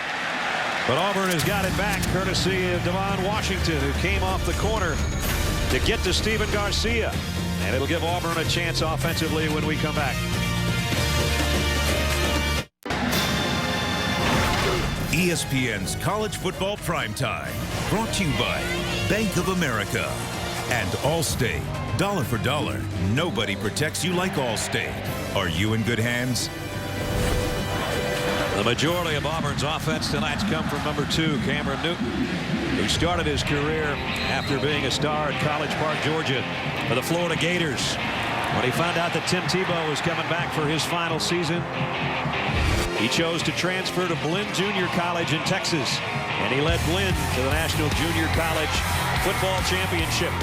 He said the bus rides or the van rides were kind of long, and kind of a circuitous route to get to Auburn, Alabama, as the starting quarterback, and a star here tonight. And here he goes again for about 6 more yards as he continues to add to his night rushing. He's up to 124 on the ground. You know, similar to what Michigan is doing with Denard Robinson at quarterback. You know, you say, okay, yeah, we would rather have other guys carry the football, but this is what the defense is giving us. Yep. And the problem is a defense always wants to get one more man than you can block. Dyer This is his best run of the night. Michael Dyer's got a first down. I just want to explain that point. Every defensive coordinator always is trying to get +1. One more blocker or one more defender than you can block. But when the quarterback runs, it makes him play 11 on 11 because it evens everything out. And so that quarterback threat of a run really makes the defense more honest. He's the guy you can't account for, and they haven't accounted very well for Cam Newton on the ground tonight. 1st and 10. Dyer again. This time he jumps through the hole off right tackle and got out to the 39-yard line. Nice run. Devin Taylor knocked him off his feet. Here's the one thing that's kind of interesting about Gus Malzahn's offense. You see the quarterback in the shotgun, the motion, the subs, the no huddle, all that, and you assume it's just pass only all over the place. But it is primarily a power running offense. It's the inside zone, it's the counter, it's the power game, and then throw off a play action. 2nd and short, swing it out, complete to Blake. Blake broke a tackle, just tripped up as he crossed midfield. Gilmore got a hand on his shoe, or he might have been gone. There was play action. The little wide receiver screen after they've run the ball effectively. And on first downs, I mean, this is Auburn's rundown. I mean, more than anything else. They're 2nd in the country how much they run on first down. Here they run with Dyer, and Dyer gets away and got inside the 40, and I think he's got a first down. And now number 5's getting fired up and getting into a groove. See, this is where you want to push the tempo, because look at the South Carolina defense walking back into position, hands on their hips. This is when Gus Malzahn says, let's crank up the tempo a little bit. We've got the defense moving backwards a little bit.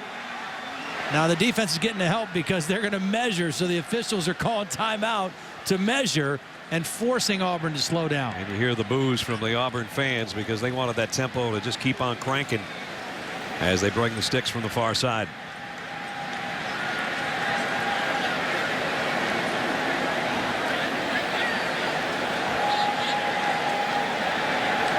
And we might not be able to see this. The referee's right on top of it, and it is first down. First down. We mentioned they have a very elaborate play calling system. They've got colors, they've got numbers, they've got guys signaling on the sidelines. Some of it's live, some of it's dummy. But everybody has to be in sync, and the key is let's get the play called, let's get the right personnel on the field, and let's be ready to go. First down at the 39-yard line of South Carolina. Auburn trailing and trying to change that. Dyer hitting the hole and then really got peppered by the second guy, Ajiboye, who let him have it after a pickup of maybe 2. Watch this second hit. There's the wrap-up. Boom. Ouch.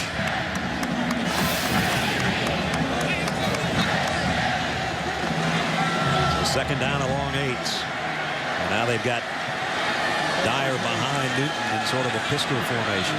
See, they're flipping those cards on the sideline now. They're changing the color, they're changing the number. Everything done at the line of scrimmage now by Cam Newton. World Series of Poker going on. Newton sets, comes back, complete. Adams inside the 20. His 4th catch of the night. And Gilmore had to make an open field stop again.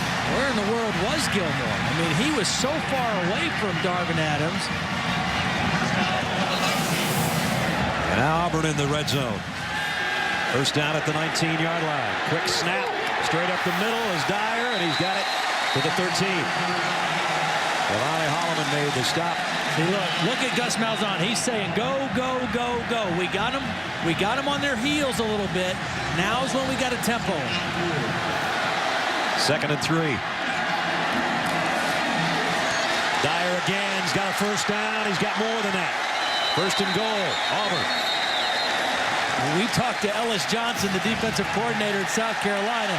He was very adamant, very animated. He doesn't like this tempo, and some of the rules favor the offense being able to do this. And the defense at a disadvantage trying to substitute and keep up. He did get one new guy in there. 10th play of the drive. Auburn 1st and goal. The South Carolina 6. Trying to take the lead here in the 3rd quarter. Newton. Dyer puts his head down and got to the 4, maybe inside the 4. Ajiboye again in on the stop.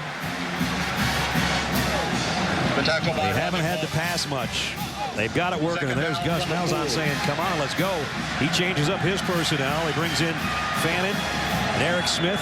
Will follow number 32. The ball's going to go behind number 32, and I would expect to see Cam Newton carrying it. There it is. There it goes. Touchdown.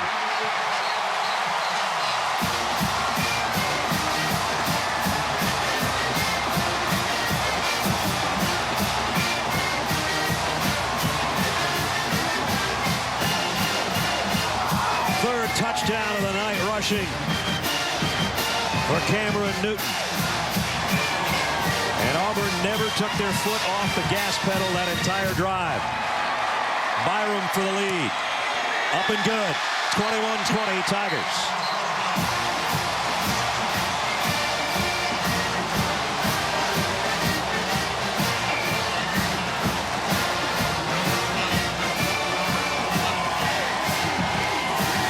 Well, a couple great blocks. Eric Smith's going to get a block, and watch the left guard, Mike Berry, get around there and lead Cam Newton right into the end zone. Here comes Berry, knocks the head back, and Newton into the end zone for another touchdown. They put these fullbacks in. They give them a specific job. You kick out, Mike Berry will lead up through, and Cam Newton will get right on his hip and get the score.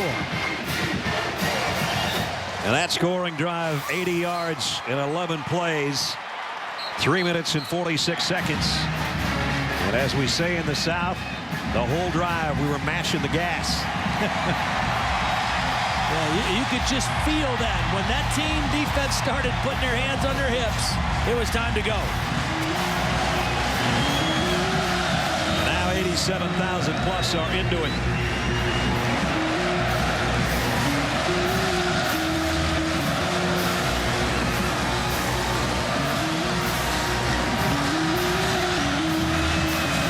A lot of football left, 6:14 remaining in the third quarter. As Steven Garcia and the offense awaits a chance to get it back and try to do their thing offensively. Remember, the missed extra point already has become a factor.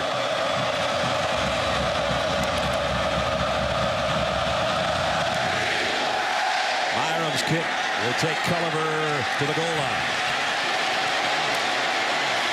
Culliver out near the 25 as we go to Reese Davis in the studio. Reese.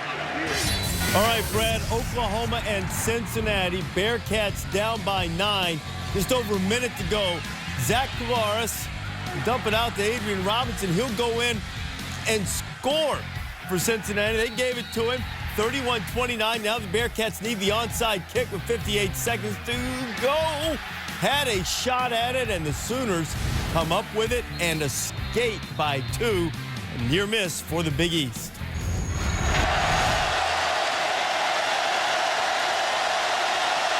We're getting wound up here in the SEC on ESPN. 21-20. And the crowd now in the ear of Garcia in South Carolina. Garcia, plenty of time, fires deep middle, wide open, Alshon Jeffrey. Jeffrey has got a shot at it here. Down the sideline and all the way down, it's first and goal. That'll quiet the crowd. 69-yard pass play. Wow.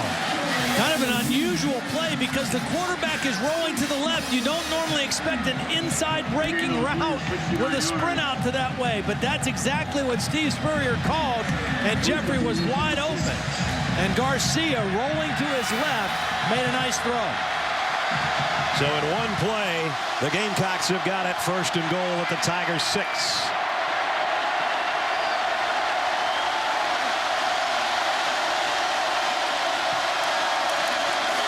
Lattimore cuts back, tripped up as he got to about the 3. Talk about having an answer for the long Auburn scoring drive. 2 plays is all so far for Steve Spurrier's South Carolina team. Second down and goal. Well, he's got to be thrilled with the way Garcia has played tonight. Exactly.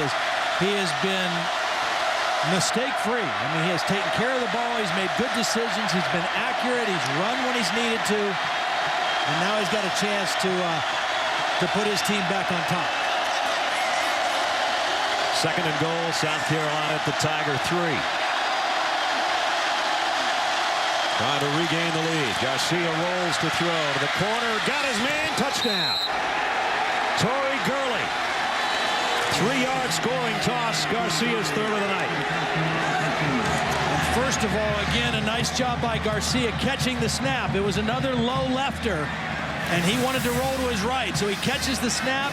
He gets the ball up in position to throw and delivers it to the right spot, to the outside arm of the receiver away from the defender. Garcia 14 of 20, 230 yards, and now 3 touchdowns. And a 75-yard march. It only took a minute and a half. Lanning. This extra point is up and good. So a 6-point difference again with 4:45 remaining in the third quarter. Garcia has been near perfect for South Carolina. Steve Spurrier liking what he sees. On a Steven Garcia touchdown. My guess is that neither one of these guys on Monday Night Football is going to run for 3 touchdowns as Cam Newton has, but one of them very well may pass for 3 touchdowns as Steven Garcia has done. Aaron Rodgers and the Packers take on the Bears at Chicago. Coverage on ESPN's Monday Night Football starts at 7 o'clock Eastern Time, served up by Applebee's. Brad Nessler, Todd Blackledge, Holly Rowe, our ESPN primetime crew at Jordan-Hare Stadium, where we have had an exciting ball game. A lot of big plays.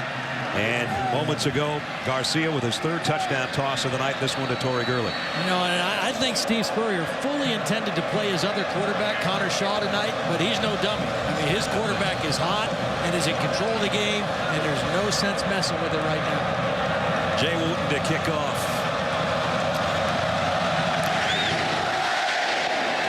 This one's deep.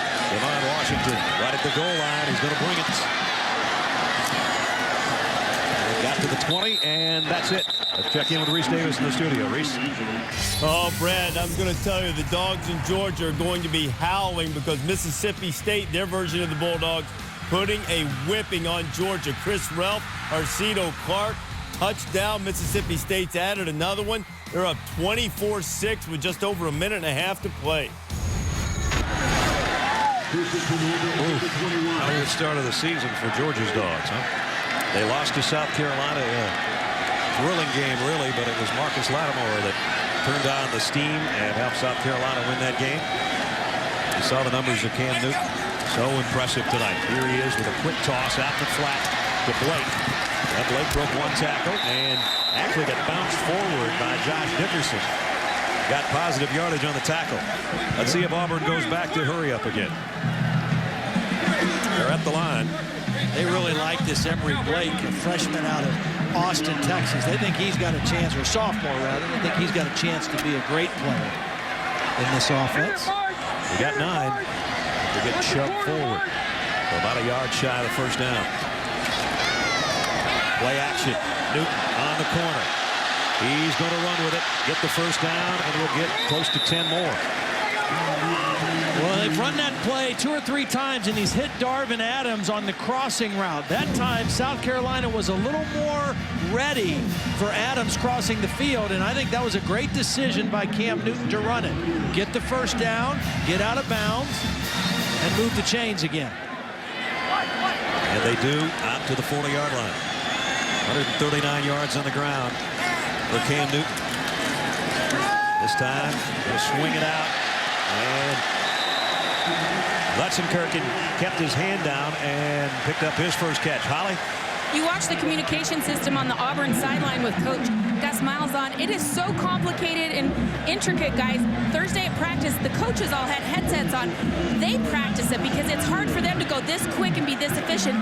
So they were doing a Thursday practice. And they're putting it to good use tonight. Dyer bulldozing his ways about a yard shy of the first down. Well, the other thing, and to add to Holly's point, the reason all the coaches have to be in sync and be on headsets during practice is because their substitutions are play-specific. When they put people in the game, they put them in to run specific plays. They don't just want to change the personnel group. They change the personnel in order to run certain plays for certain people. 3rd and a yard. I would think quarterback right here. And first down, a pickup of about 4. That time Cam said, well, I'm supposed to fake, but there's nobody here to fake it. I'm going to run it anyway, so who cares? I'll fake it to air and then just keep it. The old air fake. Yeah. Yeah. Sort of like air guitar. Got a first down at the 47 of South Carolina. Michael Dyer taking it wide, putting his head down and delivering a blow on Chris Culliver, who made the stop. Those two jaw a little bit at the end of the play. He's running with more confidence, though. You know, the fact after that fumble, he was dejected on the sideline. They got him back in the game. They got him back in the flow. And mixing him in with Cam Newton running, he's running with more aggressiveness right now. Now he's got 67 yards on the night.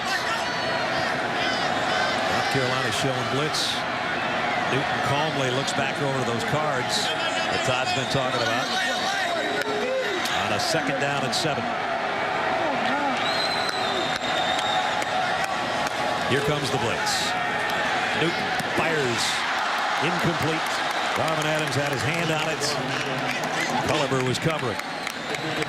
Yeah, that was a good throw. Yeah, that was a good hard throw on the in route, the dig route. I think he got both hands on it, not just one. Adams might have been hearing a little bit of footsteps from that safety. I guess he got his hands out there, but he knew he was going to take a shot from Swearinger. Took it anyway. This might be 2-down territory. 3rd down at 7. 3 wideouts to the near side. Newton's going to flare it out. Here comes Eric Smith for a first down. Lost the ball. And it's still bouncing around. Let's see. I don't know if South Carolina ever gained possession. I think it went out of bounds. He had a first down after the catch. And then the ball went backwards. It'd be interesting to see. Now, he gets the first down before he fumbles. The ball is out. Did the ground cause the fumble or not? It looked like it from that angle, and then you see it's going to go hit the sideline.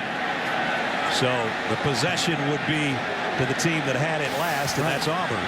And it goes back behind the first down marker. He had the first down with the catch, but when the ball went backwards and out of bounds, it makes it now a 4th and short. Guess who's going to care? I can't believe I had to look at that, though. I thought maybe he was down by contact with the ground. Yeah, they're going to look at it now. Again, in college football, they review every play. And it's just a matter of if they buzz down to the officials on the field, hey, we're going to stop play and take a longer look. Well, this is going to be a better look. Robert Rougeau, I talked to him at halftime, our replay official. Now, from there, it's hard to tell because he nosedived and you don't know when the ball came out. You do know that South Carolina didn't get it because it hit the sideline. South Carolina has called timeout to challenge the ruling on the previous play.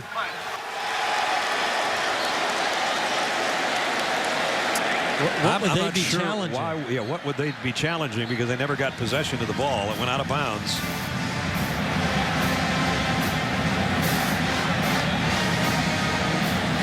First down line comes obviously into play here too, which is another thing. All right, so the ball is out before he hits the ground. Okay. That angle shows it was truly a fumble. Then he kicks it. Now, South Carolina never gets possession. That's why it's a little unusual that they would challenge the call, because they never had possession of the ball before it went out of bounds. So I think what we have on the field is what we're going to end up with, which is 4th down and a couple of feet for Auburn's offense, because it was very clear that that ball hit the chalk line on the near sideline before it was scooped up. Well, I don't know, clear to us. We'll see if these guys agree.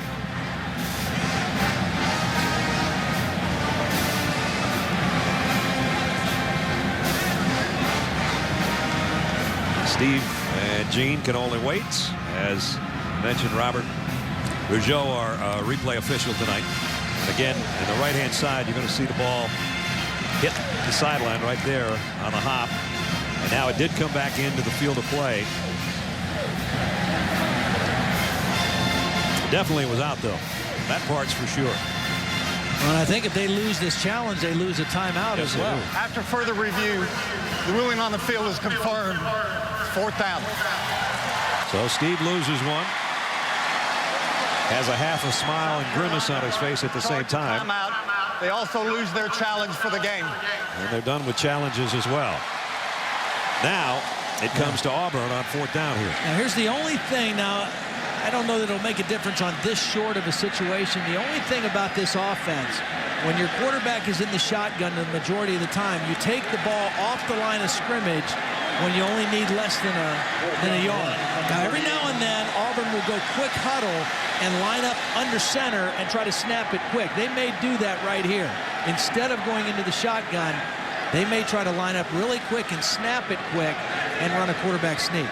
Otherwise, they're going to have 5 or 6 yards to go to get back to the line for Newton if he carries it.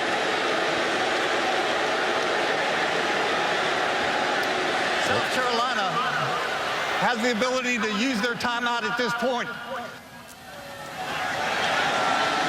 So by taking the timeout to get the challenge and review, they get the opportunity to huddle their whole team up a little bit after they saw at least, I guess, what Auburn's personnel was going to be. Not necessarily formation, but they saw who was out there for the most part. This will be a 30-second timeout. So an opportunity here for Auburn to get right back in the thick of things after giving up 3 touchdown passes tonight. I know Gene Chizik, being a defensive-minded guy, has not been crazy about his pass defense tonight. But he's got to love what he sees from his quarterback, that's for sure. Well, he's got to love that, and he's got to love what he's seen from his team in back-to-back weeks in the 3rd quarter. Right. You know, last week they were down 17-3 going into the 3rd quarter, and they exploded. This time they exploded and got right back into this ball game. Even though they're behind, they're moving the football, and they've got great momentum. Here they do come up close, as Todd said they might. And Newton going forward. In his forward progress in second effort, he got it. But he had to fight for it like crazy. Well, he didn't need much. I mean, it was less than a yard was all that he needed. South Carolina did a nice job of stopping for a very short game, but it was about a football length at most. I think his first surge just at being 6'6" got it right there. Exactly. And then he kept his feet going, took a shot in the head, and then definitely picked it up right there. So it's 1st down Auburn. As you hear the crowd roar, 144 yards rushing for Cameron Newton. If you're wondering, well, how many could he end up with? He had 171 earlier this season, so he's not done. Well, here comes that play where they fake the outside, I bet. South Carolina almost jumped, and now Newton takes his time. 1st and 10. At the South Carolina 36. Trailing by 6. Play action, roll the other way, and comes back to Lutzenkirchen. And he's close to a 1st down. Gus Malzahn says we are a rhythm offense. Well, they've got their rhythm right now. I mean, they've got the mix. They go outside, they go inside, they go quarterback run, little pass. And now Dyer for the 1st down. He's close to the 23-yard line. Antonio Allen made the stop. And here Auburn goes right back to the line, much like they did in their last scoring drive. Dyer picked up 5 more. At the 23. They'll try it again. Spinning his way. One of his better runs tonight. Now to the 17, maybe the 16. Dyer's starting to get the juices flowing a little bit. And a late flag at the end of that play. Darvin Adams was blocking downfield, and I think he might have drawn a personal foul penalty on South Carolina at the end of the play. Chris Culliver, I think, took a late shot at Darvin Adams and got caught.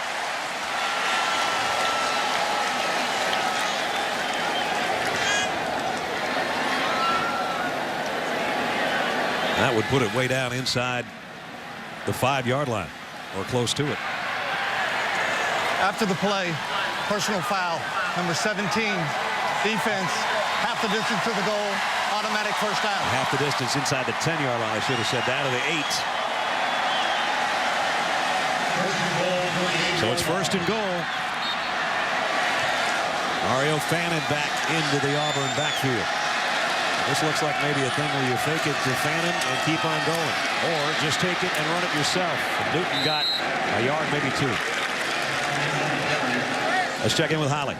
Well, guys, Culver came out after getting that penalty, but they're also without their safety, Devontae Holloman. He took a hit to the head. He's been out much of this drive, so DJ Swearinger in for him.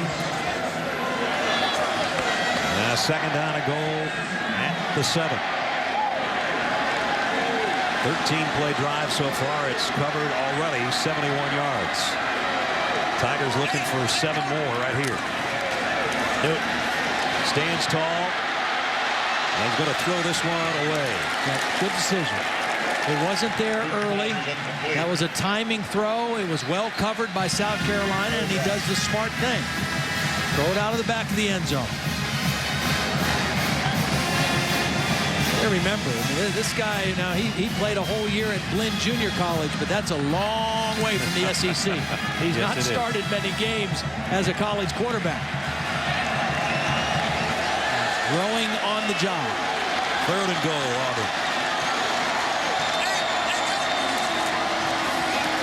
Newton rolls, fires, complete at the 1 to Terrell Zachary.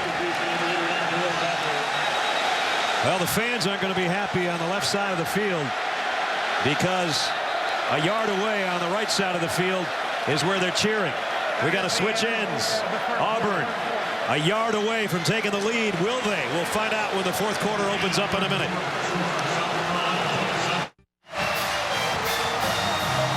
Some of the things you don't get to see unless you're at the stadium. The entire Auburn team works its way toward the end zone, and that's where I said the happy season ticket holders are, awaiting a 4th and goal at the 1.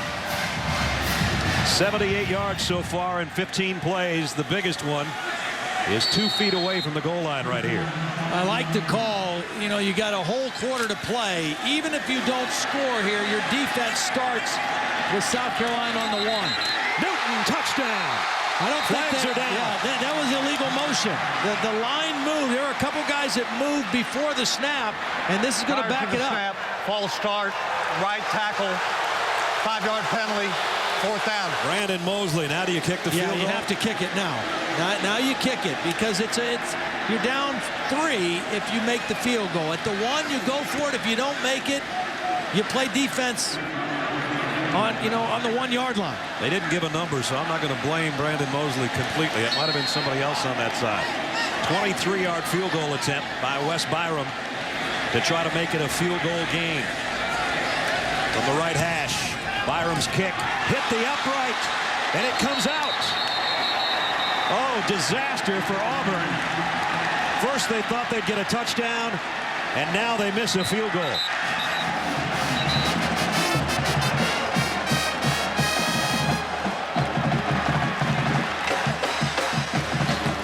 It was a tight angle. It's even shorter than an extra point for one thing. Let's check the hold and everything else. Now they got it down and got it spun, but he hit the right upright and it came back out.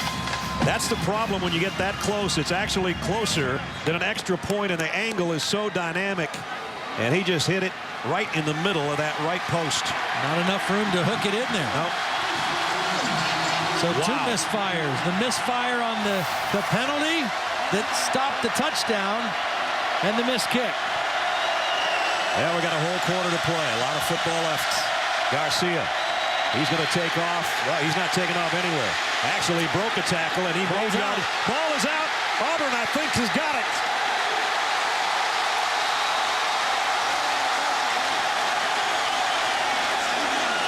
They've got it. Garcia, fumble. Darren Bates, number 25, laid the wood on Garcia. Bates was a starting safety last year. They moved him to linebacker this year, and he loves to hit. And he hit Garcia like a ton of bricks. And he's hurt. Garcia did a nice job to negate the sack right here. Then you're going to see him just slide off, and he muscles his way, and he actually has positive yardage until right there, right in the helmet, and out comes the ball. And T-Bell has the fumble recovery. Oof. Well, I guess that missed kick and the penalty didn't hurt him after all. We'll see at the 26. Cam Newton behind his blockers. Newton's got 10. He's got almost 15 more. You don't think this guy's tough? He could have very easily run out of bounds there and saved himself one less hit. Not this guy. He lowered the shoulder at the end of that run. Watch this. Not out of bounds. I'm taking number 5 on. Down to the 11-yard line. Dyer back in there with him. And he'll get the call. Maybe to the 7. Dickerson made the tackle. So the combination on the ground in this second half of Newton, the quarterback who was so effective in the first half, and now the freshman tailback. They just keep motoring down the field. Again, they can get a first down inside the 1. It'd be close enough that they'd almost have a touchdown if they get that close. Second down at the 7. Newton looks to throw and does to the corner. Incomplete. Intended for Darvin Adams. Stephon Gilmore was covering. And Gilmore was in perfect position. I mean, first of all, he knows that he's got the back of the end zone almost like double coverage. So he just has to stay bodied up in front of Darvin Adams and makes it impossible for the quarterback to drop the football in. Eric Smith back into the Auburn backfield. As Todd has said, sometimes where Eric Smith goes, Cameron Newton goes. 3rd and 6. Play clock down to 5. Cameron Newton may not be aware of the play clock. Yes, he was. At the last minute, he saw it. Auburn We'll take the timeout along with them at 13:40 remaining in the 4th quarter. Auburn trailing but driving on number 12 South Carolina. Reese Davis with you in the studio on ESPN2, West Virginia and LSU, and look at the dynamic and explosive Patrick Peterson. Defensive back extraordinaire, does an awfully good job punt returning too. Uh-oh. A little Desmond for the people, gets the flag, but LSU's up 17-0. He's some kind of player. Here it's 426 yards of offense for Auburn. Unbalanced line. They've got both tackles on the right side. Newton drops back, lofts it wide open. Lutzenkirchen, touchdown.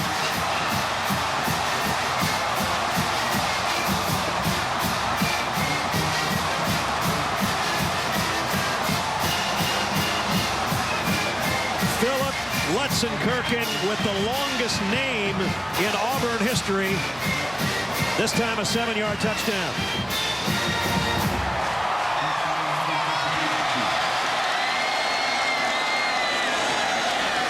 Byron for the point after. And the kick this time is good. Auburn back in front. 26 yards in just 4 plays. That was a great call out of the timeout because they went with an unbalanced line, and it made it look like they were going to run to the right because they had Zimba moved over here. And here's Lutzenkirchen. He's going to go out this way and be wide open in the end zone. It looked like run right for sure, and it was throw left for a wide open receiver. Cam Newton says, we almost couldn't get all the letters on the back of your jersey, but I see you, my man. And he got it to him for the touchdown. Little duck under, and then a wide open Lutzenkirchen for the score.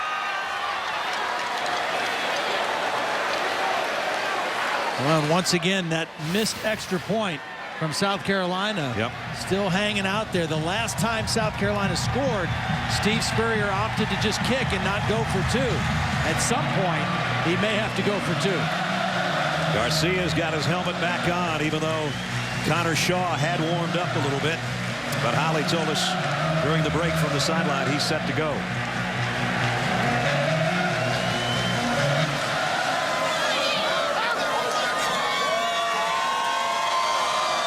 Boy, the Auburn fans getting their money's worth for 2 Saturday nights in a row, or what? I guess so.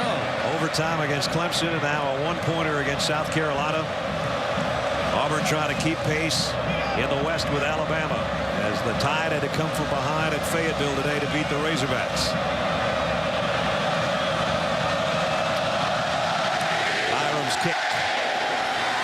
Bryce Sherman's going to camp under it at about the 9-yard line. Sherman out across the 30 to the 31. And let's check in with Reese Davis. Reese, what do you got? Going on ABC, Boise State and Oregon State. Couple of personal foul penalties on Boise State. Aided the Oregon State drive, and Quiz Rogers dances into the end zone to cut it to 24-17. But Kellen Moore answers with his third touchdown pass of the night. Tyler Shoemaker grabbing it 270 yards through the air for the Heisman candidate. Boise up by 14.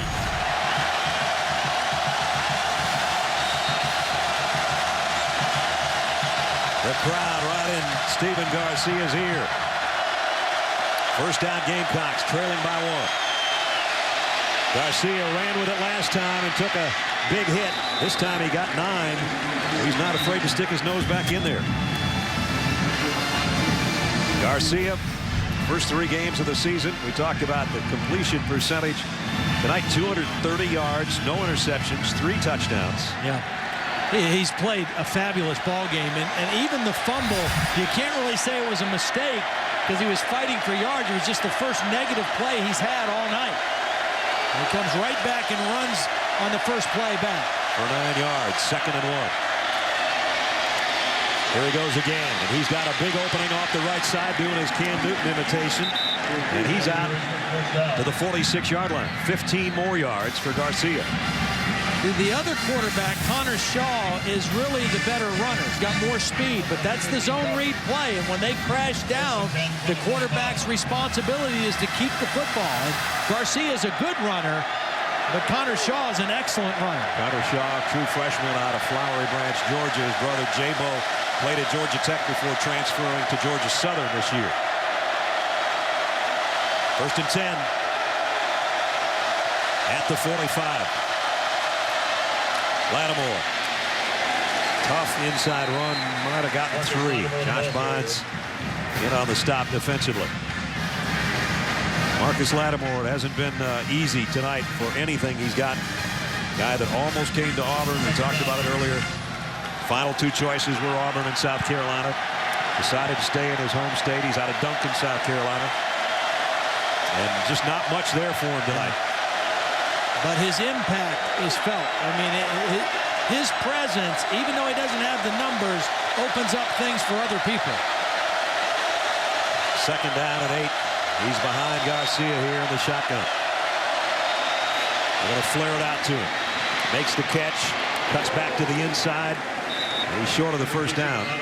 His 3rd catch of the evening. We talked about the difference he's made on this team from a yardage standpoint. How about touchdowns?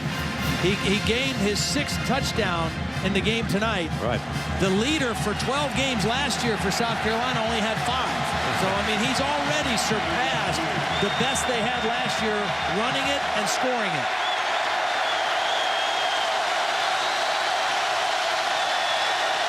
Third down and a long 2, almost 3.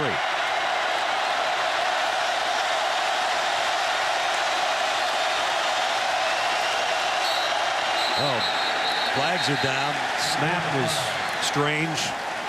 We had a false start on South Carolina. Ugly. Prior to the snap, false start, 73.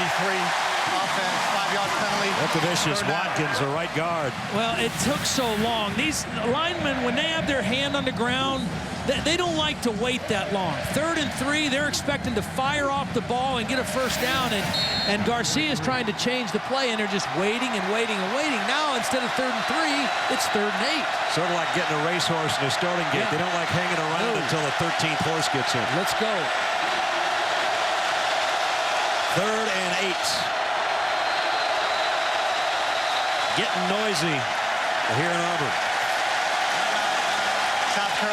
South Carolina takes a timeout. It's 2nd. 10.5 to play. 1-point game on the Plains.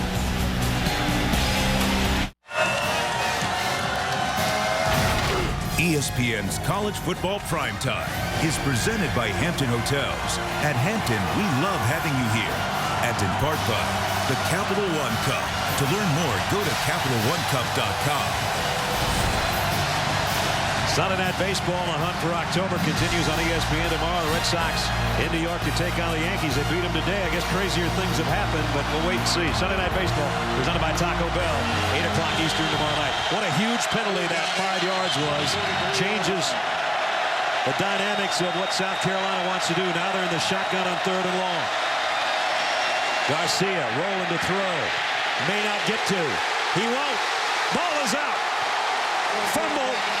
Auburn might have it.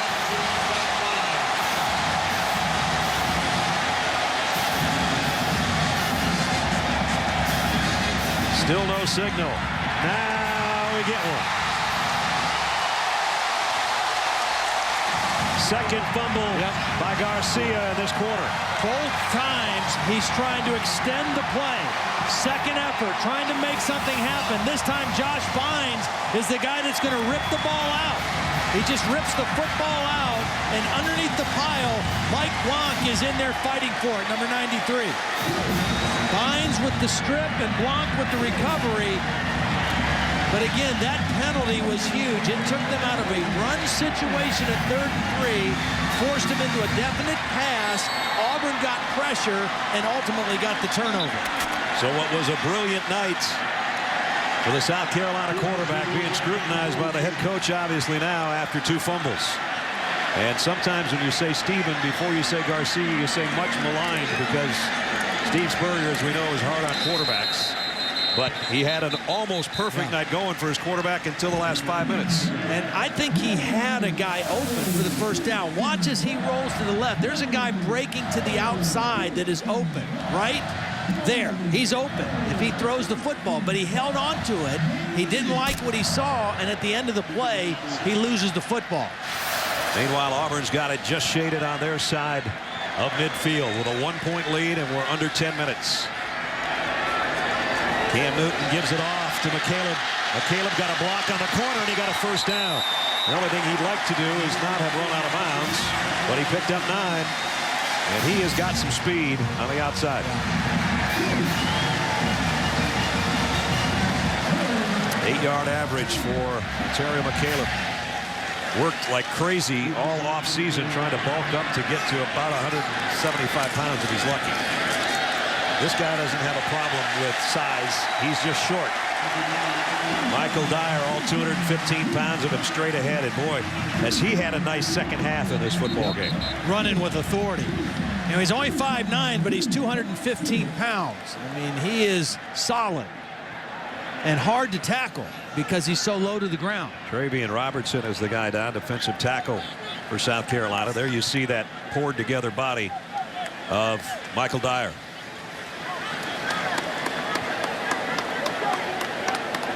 So now we wait on Travian Robertson, the junior out of Laurinburg, North Carolina.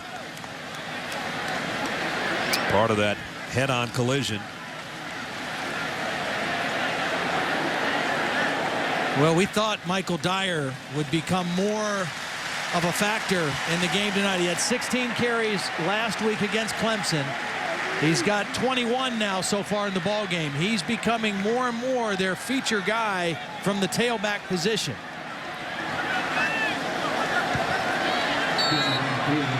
Second down and 4 at the South Carolina 35. You see the big difference in numbers in the second half for Michael Dyer. We're down to 9 minutes and running. Auburn, Gus Malzahn told us we need some of those 8, 9, 10 play drives. You'd like to have about a 10-play drive right here and put it in the end zone. Dyer follows his blockers, put his hand right on one of his blockers' rear ends and goes for a first down. I love those guys, the tailbacks, that give their offensive linemen a little push. Well, Mike Berry, number 66, does a nice job of leading up inside. And you're exactly right. Dyer just gets right behind that big, wide guy and follows him in through the hole. Now on first down, Dyer again to the outside. Stays in bounds. Gilmore brings him down, but wisely didn't head all the way over there to stop the clock.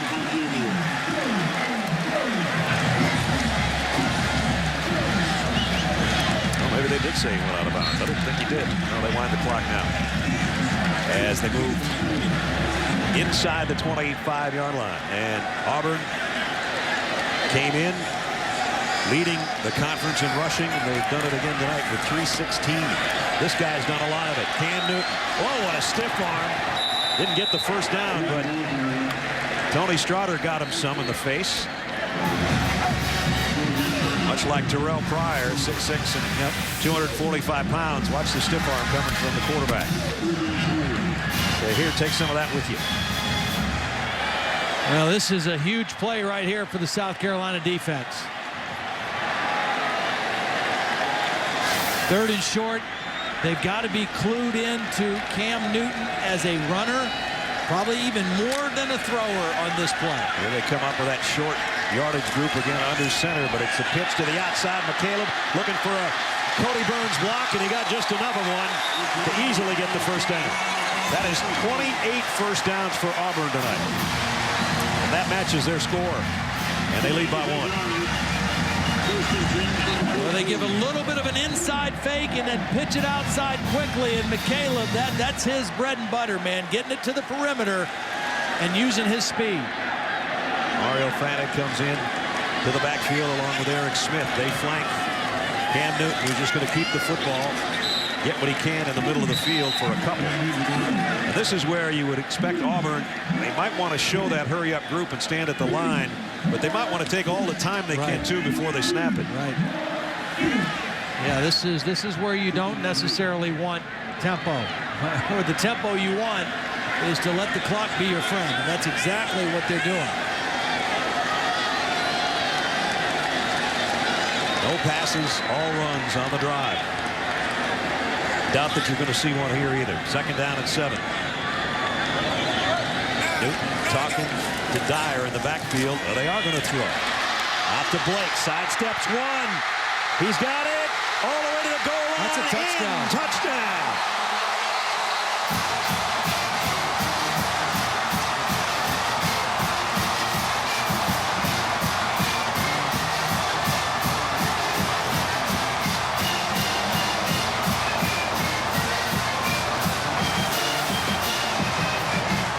What a nice move at the 12 by Blake. And then he took another shot and then laid out to the end zone. It's a sign of a fatigued defense. 2 missed tackles on that play by a couple good football players. And Auburn extends their lead. Byram for the point after. That makes it an 8-point game. But that also means South Carolina's got a chance. They only have 1 timeout left, but they've got 6:23 to work with. They need a touchdown and a 2 to tie. But the 2nd touchdown pass of the night now for Cam Newton, at Auburn farther in front.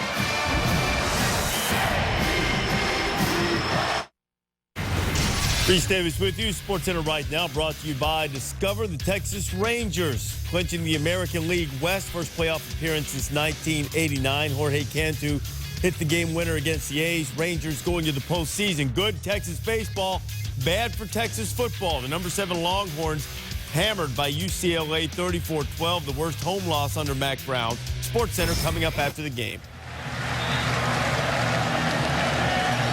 All right, Reese. Gus Malzahn talking to his quarterback, Cam Newton.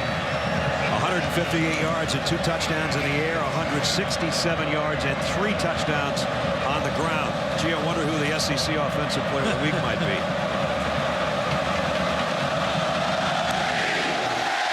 Byram's kick. Culliver camps under at the 5. Chris Culliver would like a big return here, and he's not going to get it. Cut down by Demetrius McNeil, who's made, I think, 4 tackles on special teams on kickoffs tonight. And a new quarterback coming in. The freshman Connor Shaw will take over for Steven Garcia. And I think all this is the fact that as well as Garcia played, Steve Spurrier a little frustrated with his lack of taking care of the football the last couple possessions, and the turnovers really hurt his team. Right? It's a tough spot to put a freshman in, though, who hasn't been in the game yet, to come in and try to win it. Shaw sidesteps the rush, throws on the run, and it's too far in front of Marcus Lattimore. We mentioned Connor Shaw, a freshman out of Flowery Branch, Georgia, played for his dad, Lee, in high school. Jabo, his older brother, went to Georgia Tech and didn't want to spend another year waiting behind Joshua Nesbitt, so he transferred to Georgia Southern. But very similar quarterback skills between the two brothers. But as Todd said, on the road at Auburn, at Jordan-Hare with 88,000 in your ear, not the way you wanted to splash on the SEC scene.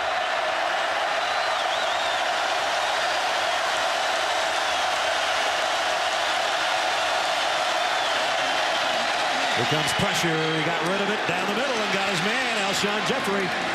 And it's a first down out at the 48-yard line. He took a shot, too, after he let go of it. Yeah, he stayed right in there. I mean, he shows great composure in the pocket, keeps his eyes downfield. It's a blitz. Oh. And that's the guy who hit Garcia and made him a little woozy. Darren Bates, number 25, with the hit. Connor Shaw sandwiched by the Tiger defense. Then he shakes it off and comes up for another play at the 47-yard line. First down. And he needs points, that is. Gurley. And he's got another first down. Well, Steve Spurrier told us very emphatically on the phone, I've got two quarterbacks ready to play. And Connor Shaw has played the last 2 weeks, and he's been 4 for 5 each time. But he was never in the game when the game was in the balance on the line late in the game like he is right now. This is a different scenario. Plus, as you mentioned, on the road for the first time. Playing with a gloved passing hand. Connor Shaw trying to bring the Gamecocks back. Throws out. Gurley again. Got a block. 40. Puts his head down. Got to the flags down at the 35-yard line.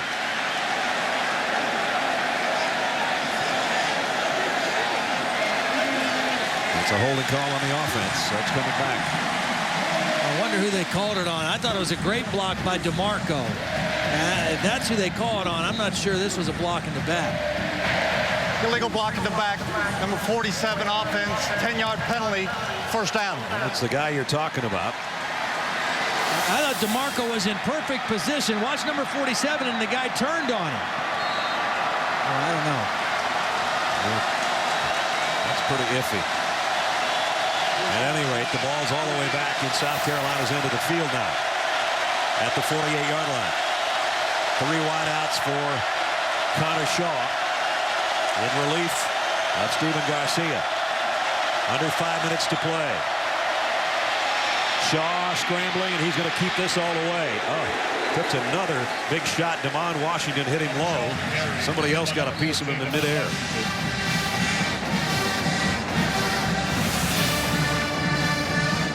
South Carolina quarterbacks have taken some shots tonight. And the thing is, why you see quarterbacks fumble in the open field a lot when they get hit, because they don't get hit in practice at all. 2nd and 15. That'd have been an offside on Auburn. Free play if they want it. Well, they hit as he throws. It's going to be intercepted, but it's not going to matter, I don't think. I think Antoine Carter was offside.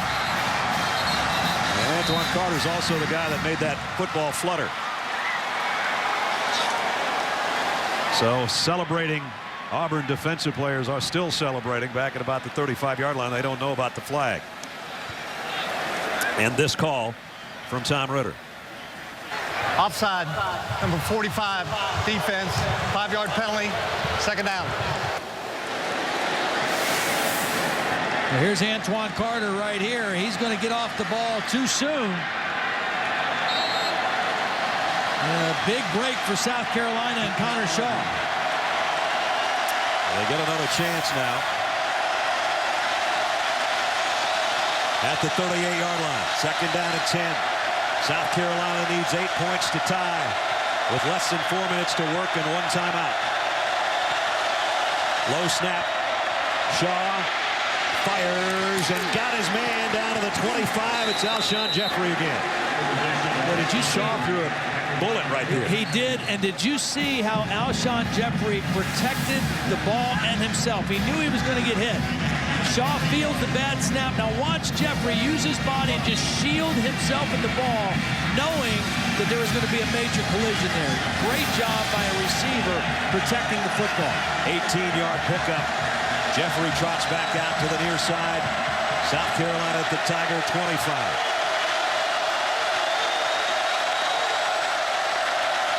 Shaw pump fakes one way, down the middle, intercepted. Josh Bynes might have just ended any chance for the Gamecocks.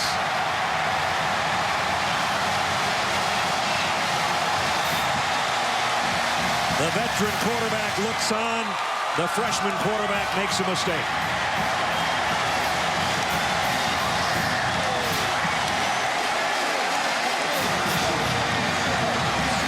Josh Bynes is a very aware player, number 17. He reads the quarterback's eyes and drops right underneath that throw to DeMarco. The leader of the defense comes up with the biggest play of the night for the defense.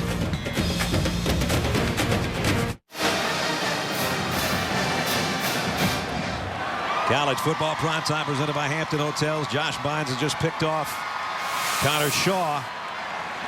Now here's Bynes right here. Watch him just read the young quarterback's eyes.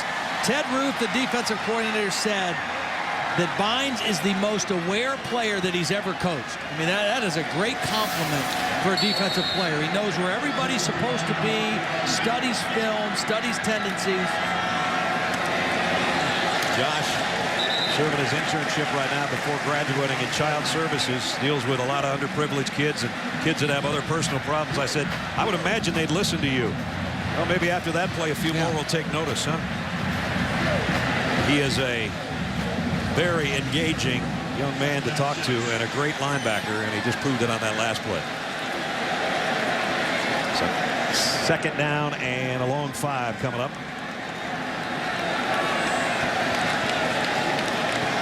Look, this is unusual for Auburn to be milking the clock. I mean, they're trying desperately to take their time. It's a no-huddle, waste-time offense right now. The waste-time offense. Cam Newton is trying to make sure he holds on to the football. Speaking of holding on to the football. Timeout taken here with 2:27. South Carolina has used its last time stoppage. Time right now for the night's Good Hands play, brought to you by All States. When all else fails, fake it to the inside and throw it to the guy that's got the longest name on the football team. Phil Lutzenkirchen, the pride of Marietta, Georgia. He was a star player there, came in as a freshman last year and said, I didn't even know what I didn't know. And now he's a 258-pound veteran. And his touchdown catch is what's given Auburn this 8-point lead that they are trying to milk desperately right now. Cam Newton breaking tackles, but he's short of the first down by about 1.5 yards. That was a big-time play by the South Carolina defense. They had to get a stop there to force a 4th down. They have no timeouts left, so they can't stop the clock. Auburn will probably let this go all the way down before bringing their punt team on. They might even take a 5-yard penalty here before they punt the football. The last 3 possessions for South Carolina, if you're just joining us late in the game here. 2 fumbles by Stephen Garcia, and then Connor Shaw came in to take his spot and had the team on the move and threw one down the middle that he would like to have back, intercepted by Auburn. So fumble, and interception for Steve Spurrier's Gamecocks the last 3 times they've had it. How important are turnovers? The first half, Clemson's 2 turnovers led to South Carolina taking control. That is their second charge timeout. This is a 30-second Those 2 timeout. turnovers in the first half by Auburn cost them 13 points. Remember the missed extra point, or it would have been 14. But then in a crazy second half, Auburn comes flying back in. They had a short field goal that hit the upright. Then Garcia trying to run the ball, actually got positive yardage, but he got blasted at the end of the play. That one recovered by Auburn, led to points. Cam Newton, a little flick to the corner that we just showed you is our Good Hands play. And then Garcia, again, trying to make a play, had a guy open, as Todd said, and lost the ball again to give it back to Auburn. And finally, it was Blake doing his little dance on the second touchdown throw of the night for Cameron Newton. It looked like Connor Shaw was going to come back in the game, but I think I'd go with Garcia in this situation to try to win the game. Oh, they went after the punt, but they didn't get to it. Gilmore has to let it bounce. And it's going to be at about the 43 or 4 yard line. So 56 yards away from the end zone, roughly. And who is it going to be? It's going to be Connor Shaw. I mean, he strapped up his helmet. He put his throwing glove back on. And that's the way Steve Spurrier is going to go. I'm just thinking with Garcia, you've got more experience. You've got a little bit better passer.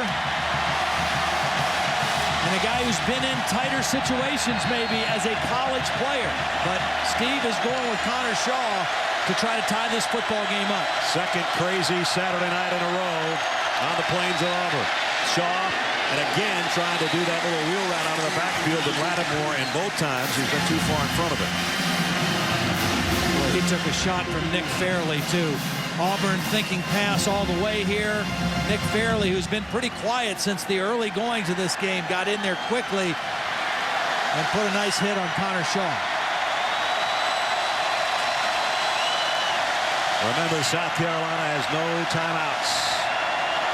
They lost one when they failed on a challenge and then had to use 2 other ones, one on offense and one on defense, to stop the clock.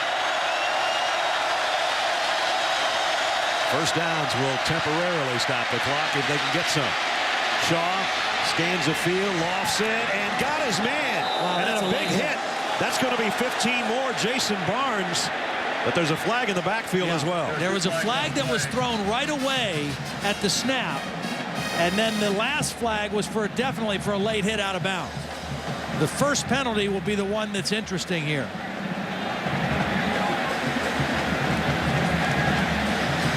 So we've got the entire committee around Tom Ritter.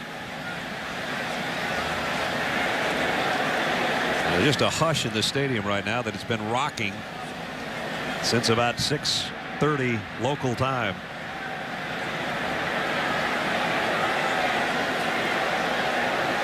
This one's taken a while. Well, it should take a while. This is a huge call right here. And here it comes. There were 2 fouls on the play. We had illegal formation, offense, 5 players in the backfield, and we had a dead ball, personal foul, targeting above the shoulders, number 4 on the defense. That penalty will be enforced, 15 yards, first down.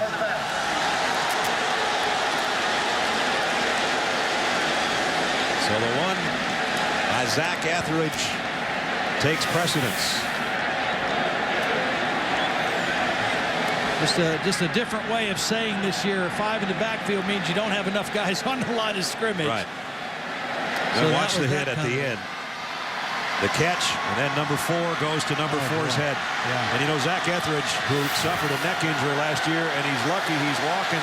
You'd think he'd be the last guy that would go helmet to helmet on somebody else.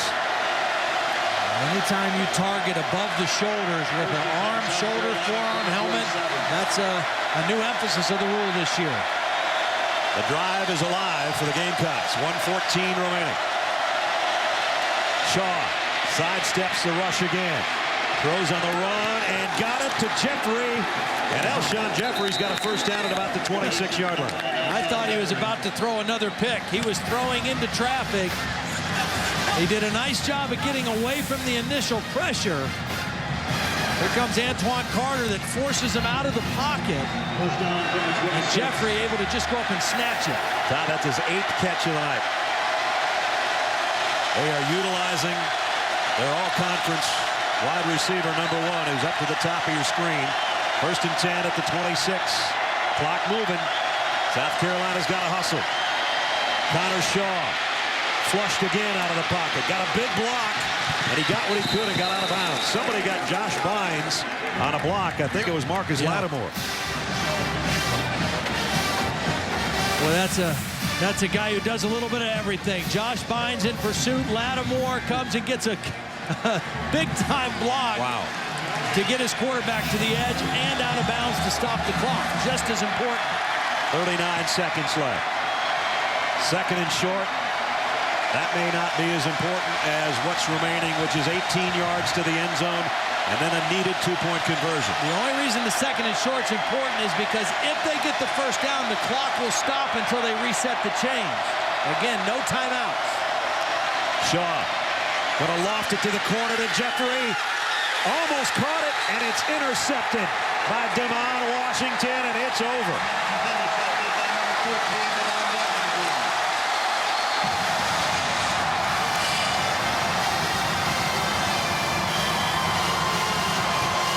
They did that in the first half with Steven Garcia on some single coverage on a freshman corner, but Ledge, there's about 3 guys out there that time.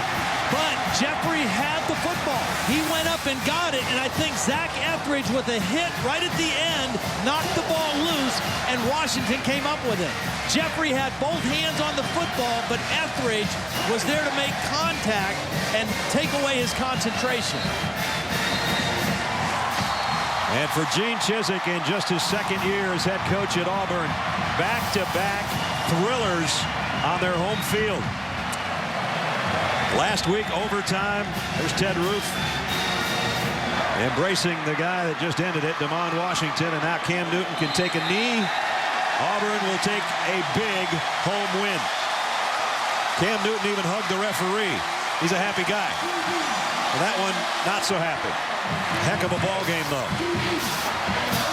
Auburn with a big second half, much like a week ago against Clemson.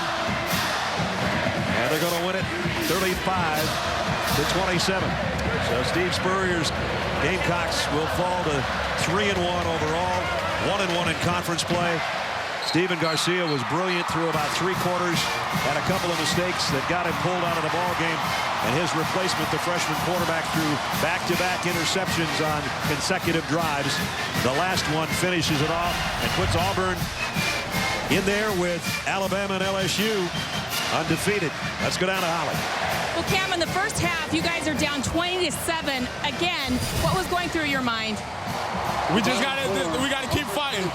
You know, I thank God for putting us in this situation. You know, I'm blessed to be with a bunch of great individuals on this team that will not give up for anything. And you've seen time after time from this game and the past game that we won't give up, and we're going to consistently keep fighting.